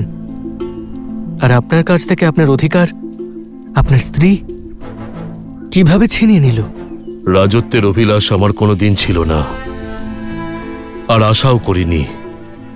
আমি আমার ভ্রাতা কিষ্কিন্ধা নরেশ বালির ছত্রছায়াতেই প্রসন্ন ছিলাম। আমার স্ত্রী রুমাকে নিয়ে সুখেই ছিলাম আমি। কিন্তু একদিন মায়াবী নামের এক রাক্ষস বালিকে যুদ্ধের আহ্বান জানায়, আর তাতেই বালির অহংবোধ জেগে ওঠে। বালি বরলাভ করেছিল যে তার সঙ্গে যেই যুদ্ধ করবে তার অর্ধেক শক্তি বালি পেয়ে যাবে।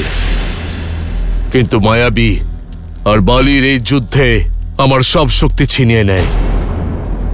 আমার জীবন পরিবর্তিত হয়ে যায়। বলি, বলি, কোথায় লুকিয়ে বসে আছিস ভীতু? লড়াই কর আমার সঙ্গে, যুদ্ধ কর। আজ তোর শক্তি আমি চূর্ণ করে ছাড়ব। বেরিয়ে আয়।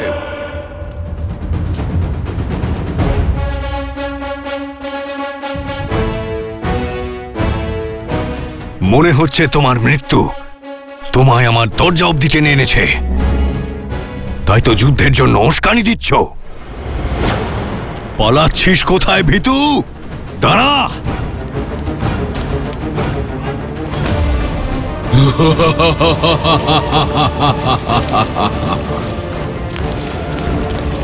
ভ্রাতা, আমার কথা শুনুন, ভাবুন। প্রথমে মায়াবী কিষ্কিন্ধায় এসে আপনাকে যুদ্ধে আহ্বান জানায়, তারপরে গুহায় এসে লুকিয়ে পড়ে। অবশ্যই এটি ছলনা। এটা ওই মায়াবীর গুহা। ভিতরে যাবেন না। কেন, কি হলো? নিজের ভাইয়ের শক্তিতে বিশ্বাস নেই নাকি? নাকি মায়ের দুধের তেজ ফিকে হয়ে গেছে? আমি কে জানো তো? বালি।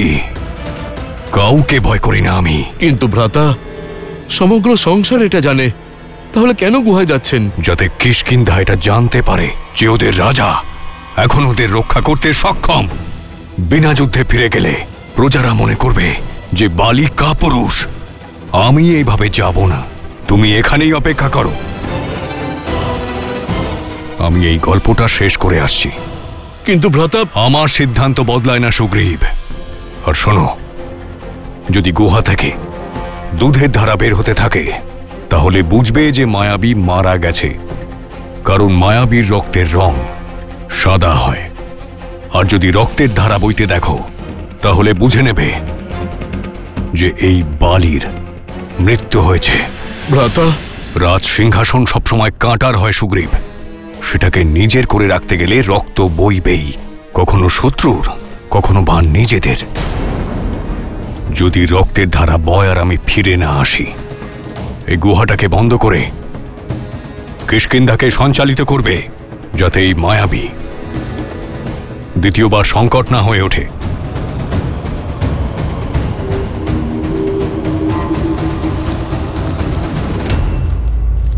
প্রহর দিনে পরিবর্তিত হয়, দিন সপ্তাহে পরিবর্তিত হয়, আর সপ্তাহ মাসে।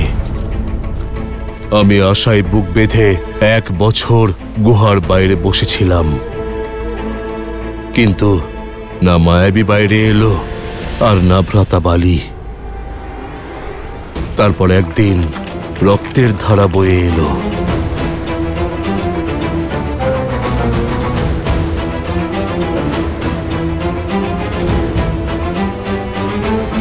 ভ্রাতা,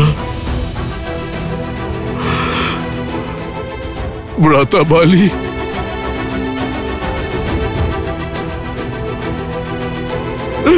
ভ্রাতা!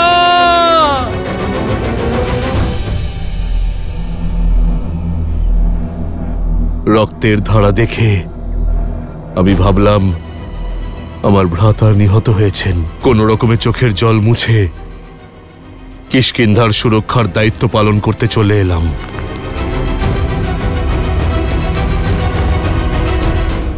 মায়াবীর প্রকোপ থেকে রাজ্যকে বাঁচানোর জন্য আমি একটি শিলাখণ্ড দিয়ে গুহার মুখ বন্ধ করে দিলাম। আর এই দুঃসংবাদ বালির স্ত্রী তারা আর পুত্র অঙ্গদকে শোনানোর জন্য বেরিয়ে পড়লাম।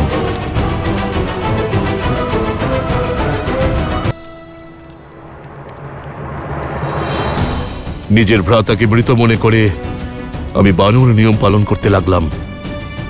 ওর রাজ্য কিষ্কিন্ধা, ওর স্ত্রী তারা আর পুত্র অঙ্গদকে আপন বানিয়ে নিলাম। তারপর একদিন সবকিছু পরিবর্তিত হলো। বালি গুহা থেকে বেরিয়ে এলো। সেই রক্তের ধারা বালির নয়, ওই মায়াবীর মায়া ছিল। বালি আমাকে ভুল বুঝল, ওকে ওই গুহায় বন্দি করার জন্য আমাকে দোষী সাব্যস্ত করলো, আর তারই শাস্তি স্বরূপ আমাকে রাজ্য থেকে নির্বাসিত করলো, আমার স্ত্রীকে বলপূর্বক বন্দি করলো। আজ থেকে তুমি আমার স্ত্রী।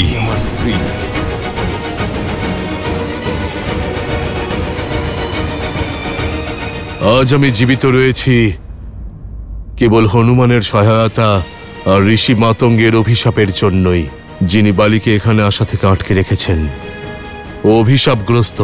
যদি সে ঋষ্যমুখ পর্বতে নিজের পা রাখে তাহলে ওর মস্তকের শতখণ্ড হয়ে যাবে। কিন্তু জীবিত থাকার একটি যন্ত্রণাও আছে, আমার স্ত্রীর রুমার বিরহ। ওর কষ্টের অনুভূতিকে সঙ্গ নিয়ে বেঁচে থাকতে হচ্ছে। আপনার ভ্রাতা আপনার সঙ্গে এবং আপনার স্ত্রীর সঙ্গে যা করেছে তার জন্য কেবল একটি শাস্তি উপযুক্ত, মৃত্যু।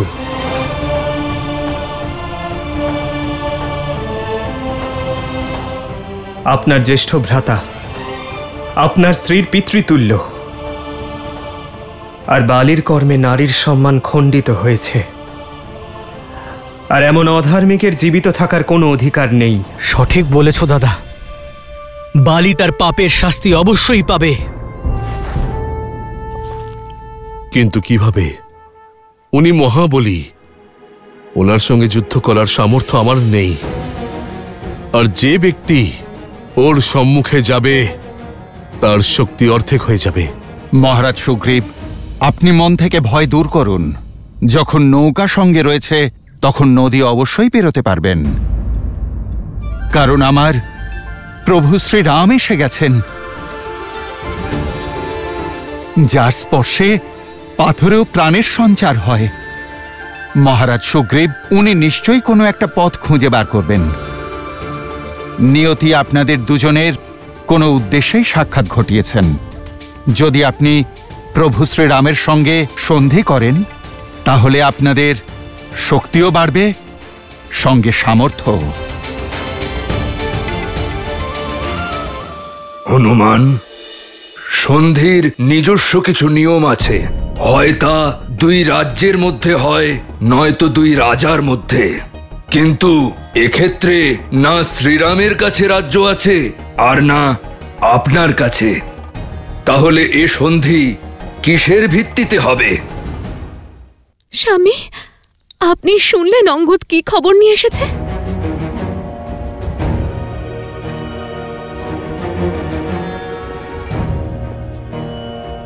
অঙ্গদ, রাম এবং তার ভাই লক্ষণের সঙ্গে সুগ্রীবকে দেখা গেছে। স্বামী, যদি ওদের মধ্যে সন্ধি হয় তাহলে আপনার ওপর যে কোনো মুহূর্তে সংকট নেমে আসতেই পারে। স্ত্রী হও তো, তিলকে তাল বানানোর ক্ষমতা তো প্রকৃতি দিয়েছে তোমাকে। আটকাও, নিজের ভাবনাগুলোকে আটকাও। তারা মহা বলি আমি, এই বিশ্ব ব্রহ্মাণ্ডের সব থেকে শক্তিশালী জীব আমি। আর তুমি বলছো যে আমার সুগ্রীবের থেকে বিপদ আছে, যে আমার থেকে পালিয়ে ঋষ্যমুখ পর্বতে গিয়ে লুকিয়ে আছে। আমার সেই বনবাসীদের থেকে কি বিপদ, যাদের নিজেদেরকে এই রাজ্য থেকে নিষ্কাশিত করা হয়েছে? জঙ্গলের কাঁটা থেকে বাঁচার জন্য যাদের পায়ে পাদুকাও নেই, তারা আমার পথের কাঁটা কি করে হয়?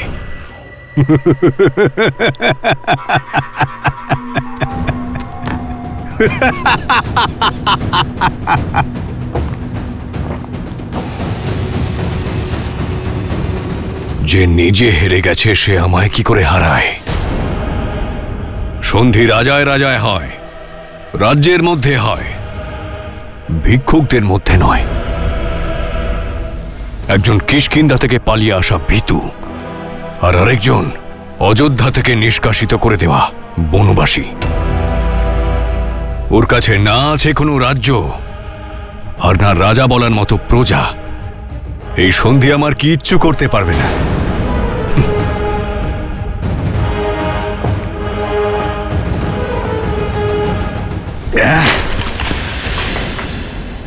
অঙ্গদ, পুত্র অঙ্গদ, উচিত অনুচিতের বিচার বল দিয়ে হয়। এটাই হলো যুদ্ধনীতি, আর এটাই হলো রাজনীতি।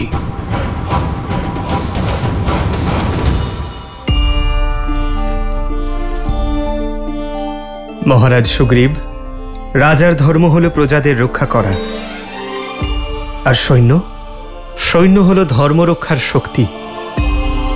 কিন্তু এই গুণ আর এক ভাবনাতেও আছে, মিত্রতা। মিত্রতার ধর্ম হলো সংসারকে রক্ষা করা, আর মিত্রতার থেকে বড় শক্তি আর কিছুই নেই মিত্র। তাই এই সন্ধির ভিত্তি হবে আমাদের দুজনের মিত্রতা।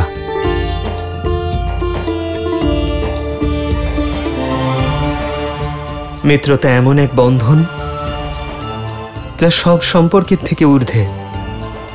আমরা আমাদের মিত্র নিজেরা চয়ন করি, আর তারাই আমাদের জীবন, আমাদের পথ, আমাদের ব্যক্তিত্ব আর আমাদের ভবিষ্যৎ নির্ধারণ করে। মিত্রতার থেকে বড় এবং সত্য আর কোনো সম্পর্ক নেই। যে জীবনে শ্রেষ্ঠ একটি মিত্র পেয়েছে, সে রাজ্য এবং রাজ্যের সুখ সব পেয়েছে মিত্র।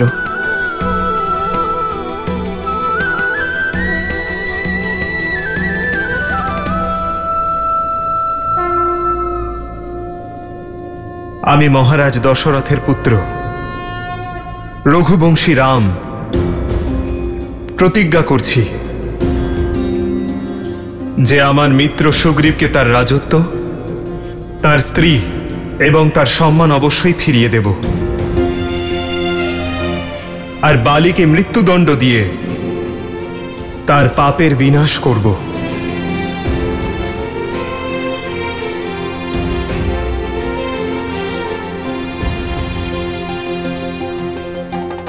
এবং তার পরিবর্তে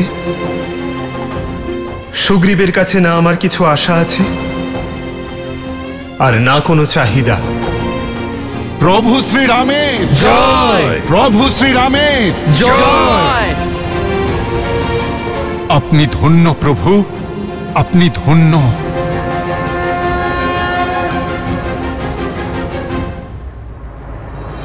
আমি সুগ্রীব এটা প্রতিজ্ঞা করছি যে আমি শ্রীরামের মিত্রতার সম্মান বজায় রাখব। শ্রীরামকে দেবী সীতার কাছে পৌঁছে দেওয়ার জন্য আকাশ পাতাল এক করে দেব। দেবী সীতাকে রাবণের হাত থেকে মুক্ত করার জন্য নিজের সর্বশক্তি আর জ্ঞান অর্পণ করে দেব।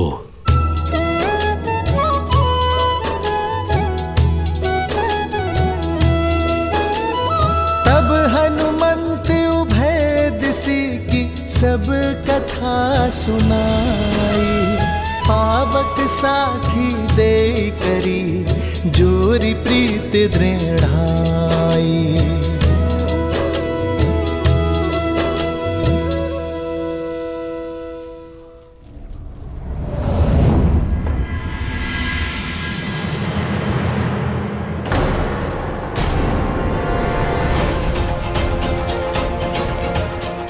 একই দেখছি,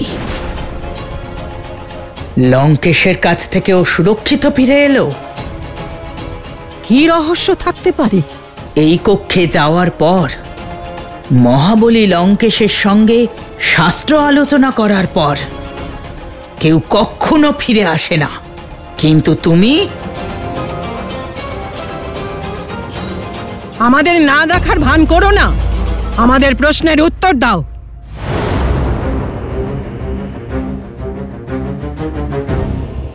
তোমার এই অভিমান, এই অহংকার, এই নির্ভীকতা বন্ধ করো। ত্রিজটা, যেভাবে ওকে স্পর্শ করতে আমাদের হাত পুড়ে গিয়েছিল, ঠিক সেইভাবেই আজ আমরা ওর অহংকারকে আহুতি দিয়ে দেব।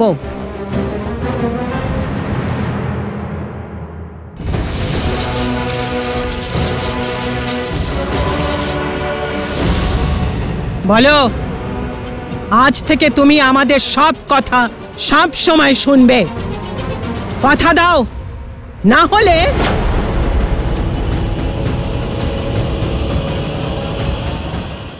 আজ থেকে আপনার কষ্ট আমার মিত্র। নিজের স্ত্রীকে ফিরে পাবার পথ প্রশস্ত করুন। কেমন পথ? দ্বন্দ্ব।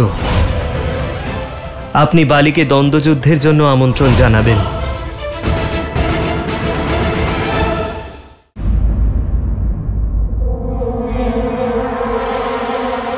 এ কি হচ্ছে কি এখানে?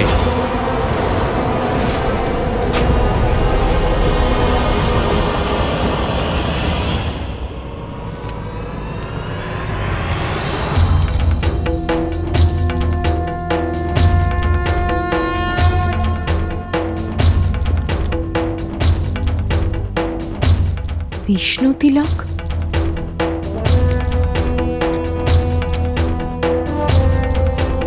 এই অধর্ম করার দুঃসাহস তোমরা কি করে পেলে? লঙ্কার গরিমা ভুলে গিয়ে লঙ্কেশের অতিথির সঙ্গে এই দুর্ব্যবহার? আমি গিয়ে লঙ্কেশকে জানাবো। ওনার দেখাশোনা করার পরিবর্তে নিজেদের সীমা অতিক্রম করছো তোমরা। ফেলে দাও, নিরস্ত্র হও। ভুল হয়ে গেছে আমাদের, ক্ষমা করে দিন। লঙ্কেশকে কিচ্ছু বলবেন না। আর কখনোই ভুল হবে না। আমি শেষবার তোমাদেরকে সাবধান করে দিচ্ছি, যাও এখান থেকে।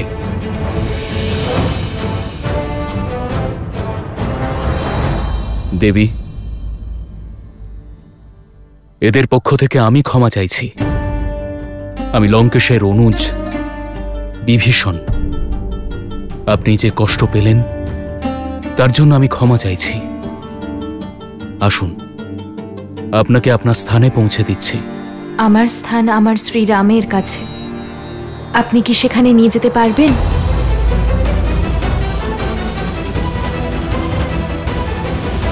আজ থেকে আপনার কষ্ট আমার মিত্র, সেই জন্য এক মুহূর্তও নষ্ট না করে আপনার রাজত্ব এবং আপনার স্ত্রীকে ফিরে পাবার পথ প্রশস্ত করুন। কেমন পথ?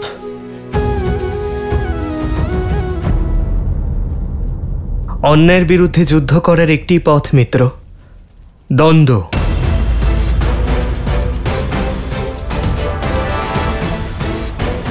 আপনি বালিকে দ্বন্দ্বযুদ্ধের জন্য আমন্ত্রণ জানাবেন। কি? বালির সঙ্গে যুদ্ধ?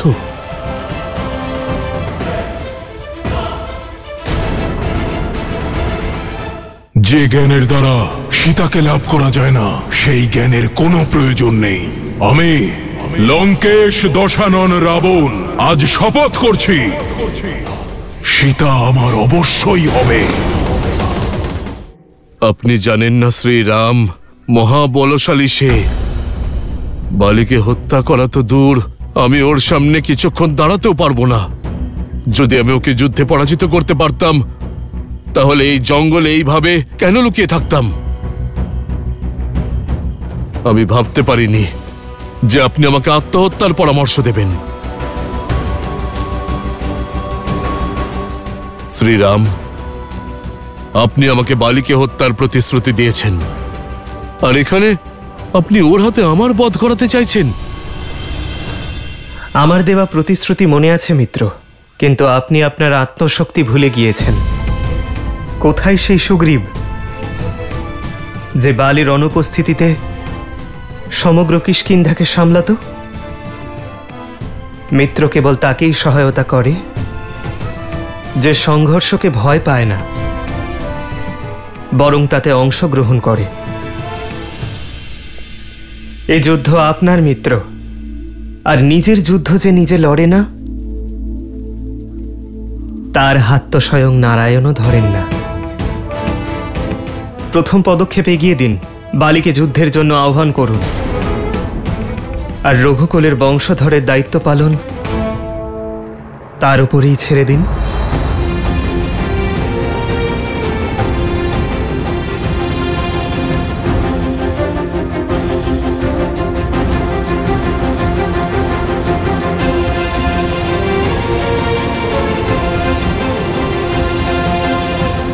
সমস্ত জ্ঞান থাকা সত্ত্বেও অজ্ঞানতা, অহংকার আর পাপের অধর্ম দ্বারা আবদ্ধ তুমি, আর নিজের তুলনা আমার শ্রীরামের সঙ্গে করছো।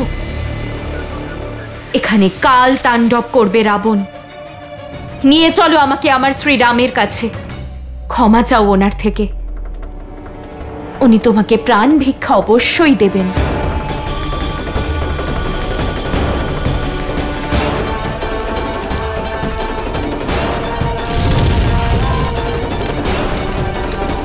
আর যদি তুমি না মানো, তাহলে তোমার কোনো জ্ঞান তোমাকে আমার শ্রীরামের থেকে বাঁচাতে পারবে না।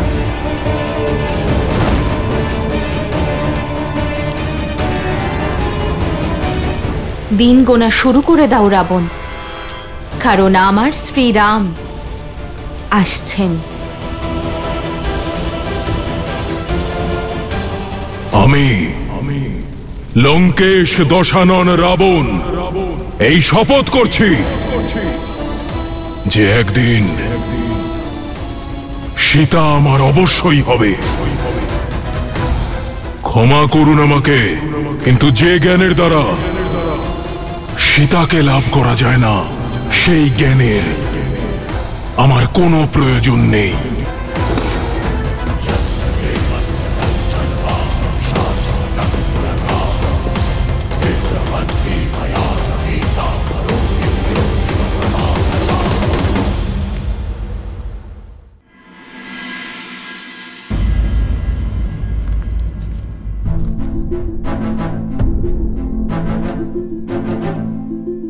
সবার চিন্তা হরণকারী প্রভু শ্রীরামচন্দ্রের আগমনের পরেও আপনার মুখমণ্ডলে চিন্তার ছায়া কেন মহারাজ? মহারাজের চিন্তার যথেষ্ট কারণ আছে হনুমান। বালির শক্তির ব্যাপারে শ্রীরাম অনভিজ্ঞ হতে পারেন, কিন্তু আমরা সকলেই পরিচিত। জাম্বুবান কাকা সঠিক বলেছেন। বালির শক্তির সামনে মহারাজ সুগ্রীব বেশিক্ষণ দাঁড়াতে পারবেন না। কিন্তু হয়তো আপনারা প্রভু শ্রীরামের শক্তি সম্পর্কে অবগত নন। সহস্র রাক্ষসকে যিনি সংহার করেছেন আমার প্রভু স্বয়ং শ্রীরাম। উনি নিজের প্রতিশ্রুতিতে যাঁরা অটল থাকেন সেই সূর্যবংশীয় উনি।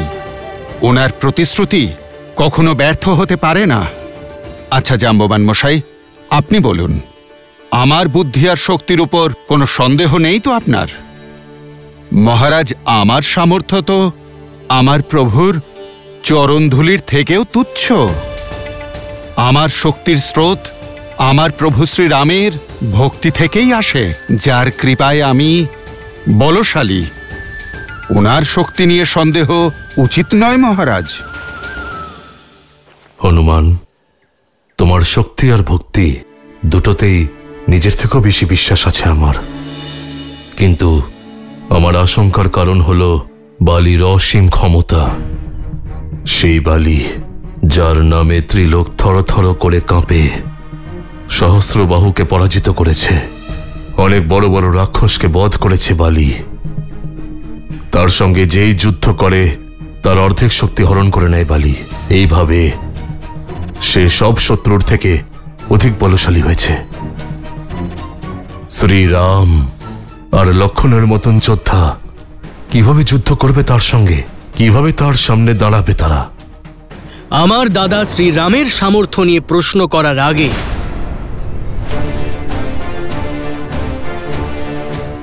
আপনি একবারও ভাবলেন না যে এরপর আপনি আমার সম্মুখীন কিভাবে হবেন? আমার দাদা শ্রীরাম কোনো লোভ ছাড়াই আপনার দিকে মিত্রতার হাত বাড়িয়ে দিয়েছেন। উনি তো সন্দেহ করেননি আপনার শক্তি নিয়ে। মিত্রতার মতো পবিত্র সম্পর্কের ভিত যদি বিশ্বাসের ওপর নির্ভর না করে, তাহলে তার ধরাশায়ী হওয়া ছাড়া উপায় নেই। যদি আমার দাদা শ্রীরাম এই কথা বলে থাকেন যে বালিকে বধ করতে উনি আপনাকে সাহায্য করবেন, তখন নিয়তি চাইলেও ওনার পথের কাঁটা হতে পারবে না। ক্ষমা চাইছি লক্ষণ, কিন্তু আমার আশঙ্কা অমূলক নয়। শ্রীরাম আমাকে বালির সঙ্গে যুদ্ধ করতে বলছেন। আমার থেকে অধিক শক্তিশালী সে, আমি ওর সম্মুখীন হতে পারবো না। আর যদি শ্রীরাম বালিকে বধ করতে অসমর্থ হন, তাহলে আমাকে মৃত্যুবরণ করতে হবে। চিরতরের জন্য বালির পাশে আবদ্ধ হওয়ার বিষ আমার স্ত্রীকে পান করতে হবে। আর শুধু তাই নয়, আমার আপনজনদের কি হবে? যার জন্মই সংসারের কষ্ট দূর করার জন্য হয়েছে, আমার দাদা শ্রীরামের উপস্থিতিতে এমন ঘটনা ঘটবে তা সম্ভব নয় বানররাজ। লক্ষণ,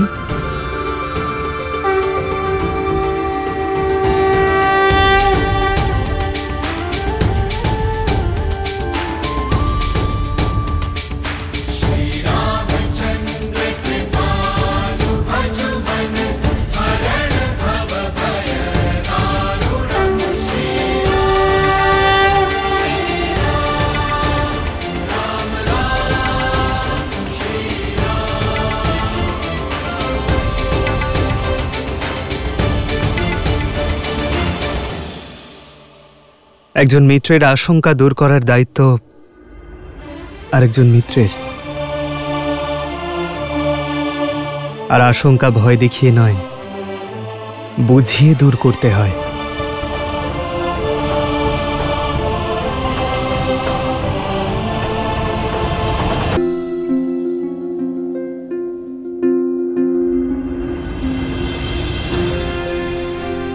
বলুন সুগ্রীব, কোন আশঙ্কা আপনাকে এত বিচলিত করছে? আমি আপনার সকল আশঙ্কা দূর করার চেষ্টা করব। ক্ষমা করবেন শ্রীরাম, কিন্তু আমার সন্দেহের কারণ হল বালির ক্ষমতা, তার পরাক্রম, তার শক্তি, যার কোনো সীমা নেই। একবার অতি ক্ষমতাশালী রাক্ষস দুন্দুভি, যার শরীর ছিল পর্বতের মতন, যার ভয়ে কেবল মানব আর দানবই নয়, দেবতারাও থরথর করে কাঁপতেন। সেই দুন্দুভি কিষ্কিন্ধায় এসে বালিকে যুদ্ধে আহ্বান করল।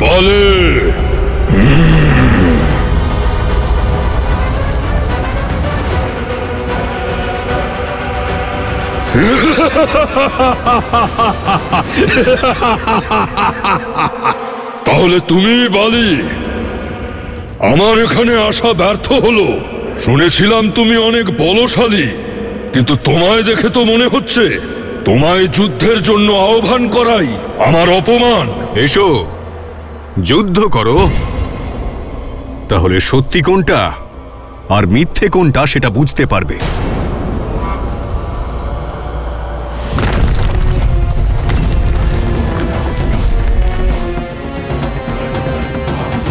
আনন্দ হবে। এবার নিজের মৃত্যুর জন্য প্রস্তুত হও বালি।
বালির হাতে বধ হওয়া অতিকায় রাক্ষস দুন্দুভির কঙ্কাল।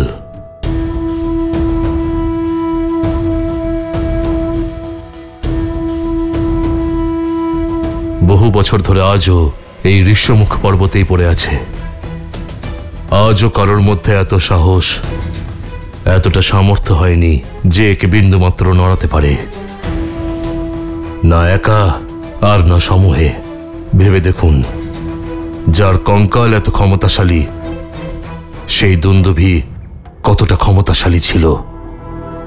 আর সেই দুন্দুভিকে তুলে কয়েক যোজন দূরে ছুঁড়ে ফেলে দেওয়া বালি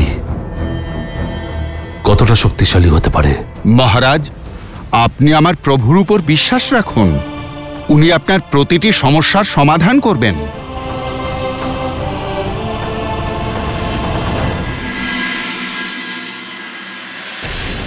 এত সিদ্ধি, এত শক্তি, এত জ্ঞান অর্জন করার পরেও ভ্রাতা এত বড় অধর্ম করলেন?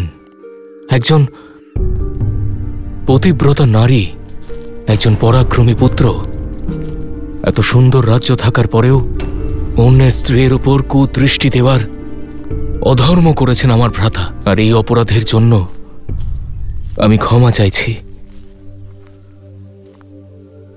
যখন সব জানেন তখন আটকাননি কেন আপনার ভ্রাতাকে?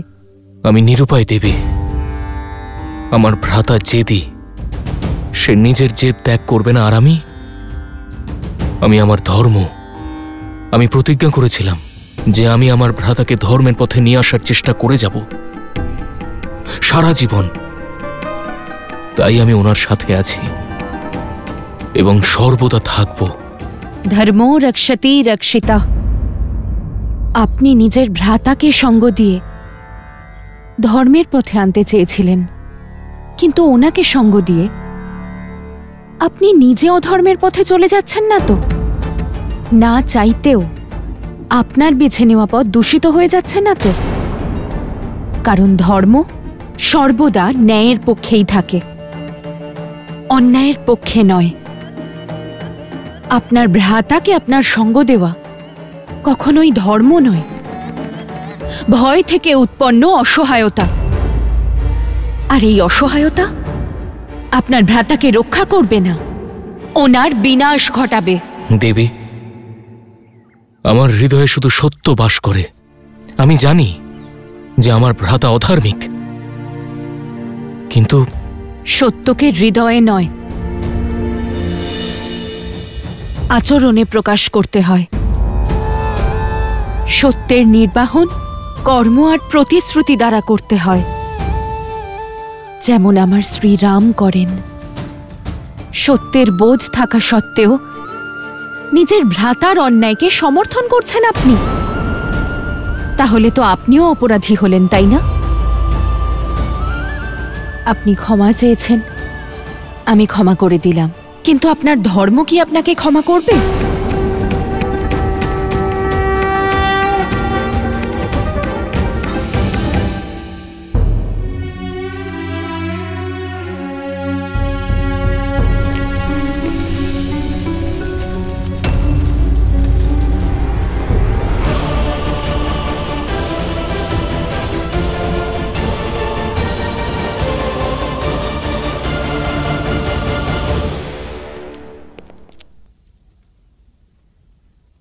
প্রণাম মাতা।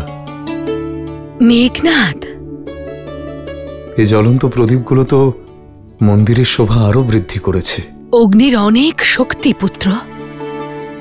যখন অগ্নি প্রদীপ প্রজ্বলিত করে তখন জগৎ আলোকিত হয়, কিন্তু যখন এই আগুন জ্ঞানকেই দহন করে তখন জগতে শুধু অন্ধকার ছড়িয়ে পড়ে। অন্ধকার। তোমার কথাতে আমি চিন্তার ছায়া দেখতে পাচ্ছি। এ তো সেই বিনাশের ছায়া যা লঙ্কার সর্বনাশ ডেকে আনবে পুত্র। সীতাকে পাওয়ার লোভে মত্ত তোমার পিতা আজ নিজের পুস্তক, নিজের জ্ঞানের স্রোতকে ভস্ম করে দিয়েছে মেঘনাদ। জ্ঞান সমস্ত সভ্যতা আর সমস্ত সাম্রাজ্যের ভিত্তি।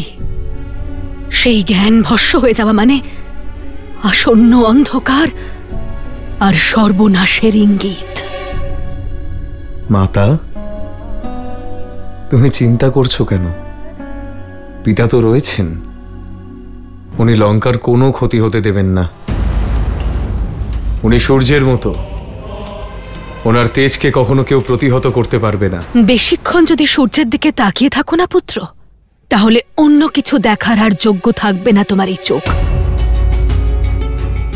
নিজের পিতৃভক্তিতে এতটাও অন্ধ হয়ে যেও না যে সত্য আর অসত্যের পার্থক্যটাই না বুঝতে পারো।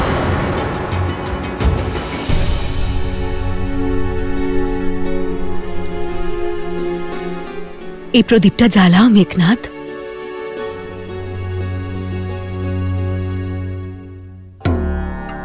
অগ্নিতে এই সলতে পুড়ে যাওয়ার কথা, কিন্তু তা হয় না। কারণ প্রথমে প্রদীপের মধ্যে থাকা তেল পড়ে মাতা, সলতে নয়। এটাই তো তোমাকে বোঝাতে চাইছি পুত্র। অগ্নির দ্বারা প্রদীপ জ্বালানো হয়, কিন্তু আগে তেল পুড়ে যায়। সমস্ত তেল পুড়ে যাওয়ার পর সলতে পুড়ে ছাই হয়। লঙ্কেশের অহংকার এবং বাসনার সলতেতে আগুন ধরে গেছে পুত্র, কিন্তু এখনো উনি সেই তাপের আভাস পাচ্ছেন না। কারণ প্রথমে লঙ্কার বৈভব আর তার সমস্ত সম্মান পুড়ে ছাই হবে। তারপর যখন উনি সেটা অনুভব করবেন, ততক্ষণে অনেক দেরি হয়ে যাবে পুত্র। আমার ভয় করছে যে এই সীতাহরণ প্রথমে লঙ্কাকে ওই তেলের মতো, আর তারপর আমাদের গোটা পরিবারটাকে সলতের মতো পুড়িয়ে ছাই করে দেবে মেঘনাদ। শুধু তুমি, একমাত্র তুমি এই বিনাশ আটকাতে পারো পুত্র।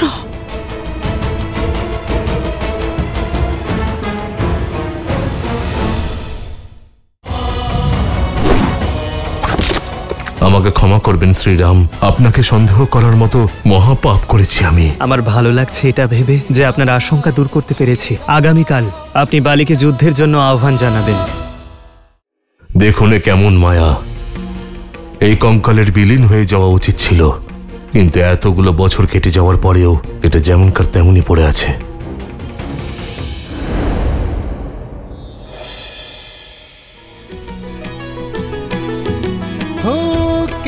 सुग्रीव सुनहु रघुबीरा,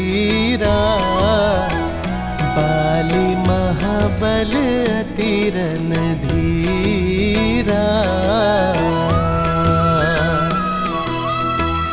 दुंदुभि थी ताल देख राए, बिनु प्रयास रघुनाथ ठाए।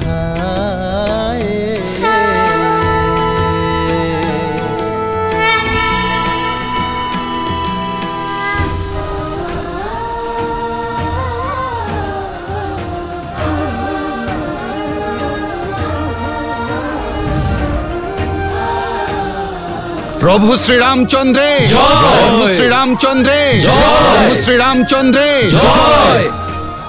বলুন বানররাজ, এবার আপনার আশঙ্কা দূর হয়েছে তো? যে কঙ্কালকে কেউ এতটুকু সরাতে পারেনি, তাকে আমার প্রভু স্পর্শ করেই শতযোজন দূরে নিক্ষেপ করলেন।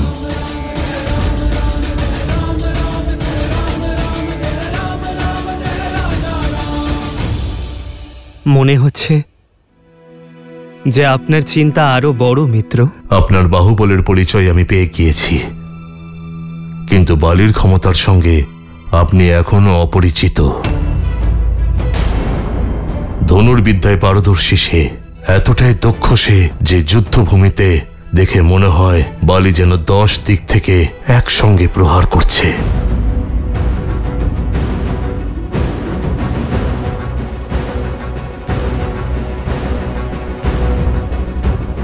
নিজের একটি বাণ দ্বারা 7টি শাল বৃক্ষকে ভেদ করতে পারে সে, এতটাই প্রবল তার প্রহার। আপনার প্রশ্ন তো শেষই হচ্ছে না বানররাজ। লক্ষণ, বলতে দাও বানররাজকে। মিত্রতায় প্রত্যেকের নিজের কথা বলার অধিকার থাকে, আর তাছাড়া সন্দেহের ভূমিতে মিত্রতার বৃক্ষ কি ফল দিতে পারে লক্ষণ?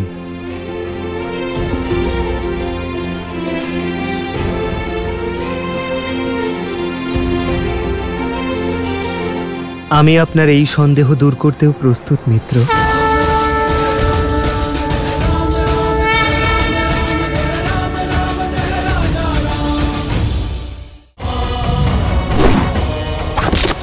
আমাকে ক্ষমা করবেন শ্রীরাম, আপনাকে সন্দেহ করার মতো মহাপাপ করেছি আমি। আমার ভালো লাগছে এটা ভেবে যে আপনার আশঙ্কা দূর করতে পেরেছি। আগামীকাল আপনি বালিকে যুদ্ধের জন্য আহ্বান জানাবেন।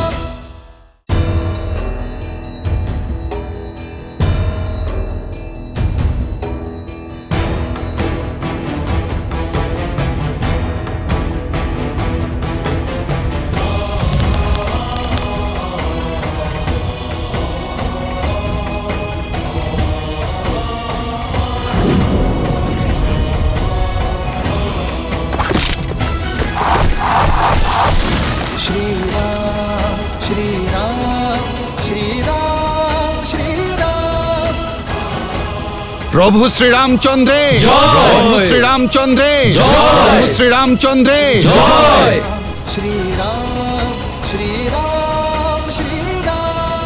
দুন্ধুভির কঙ্কাল আর এই বৃক্ষ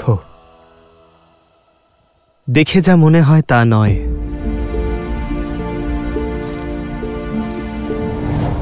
এ তো বালির প্রতি আপনার মনে লুকিয়ে থাকা ভয় মিত্র। ভয় একটি ত্রুটি, একটি খারাপ অভ্যাস, যা সামান্য প্রয়াসে দূর করা যায় না মিত্র। তা দূর করার জন্য কঠিন প্রহারের প্রয়োজন পড়ে। বালি আপনার মনের ভয়, তাকে ঠিক এভাবেই কঠিন প্রহারের দ্বারা দূর করতে হবে। বিজয়ী আপনিই হবেন। এখনো যদি আপনার মনে সন্দেহ থাকে তবে আমাকে বলুন মিত্র। আমাকে ক্ষমা করবেন শ্রীরাম। আপনাকে সন্দেহ করার মতো আমি মহাপাপ করেছি। উঠুন মিত্র। এ আপনি কি করছেন? আমাদের যা সম্পর্ক তাতে কেউ ছোট বা বড় নয়। আমার তো এটা ভেবে ভালো লাগছে যে আপনার সন্দেহ আমি দূর করতে পেরেছি। আগামীকাল বালিকে যুদ্ধের জন্য আহ্বান জানাবেন।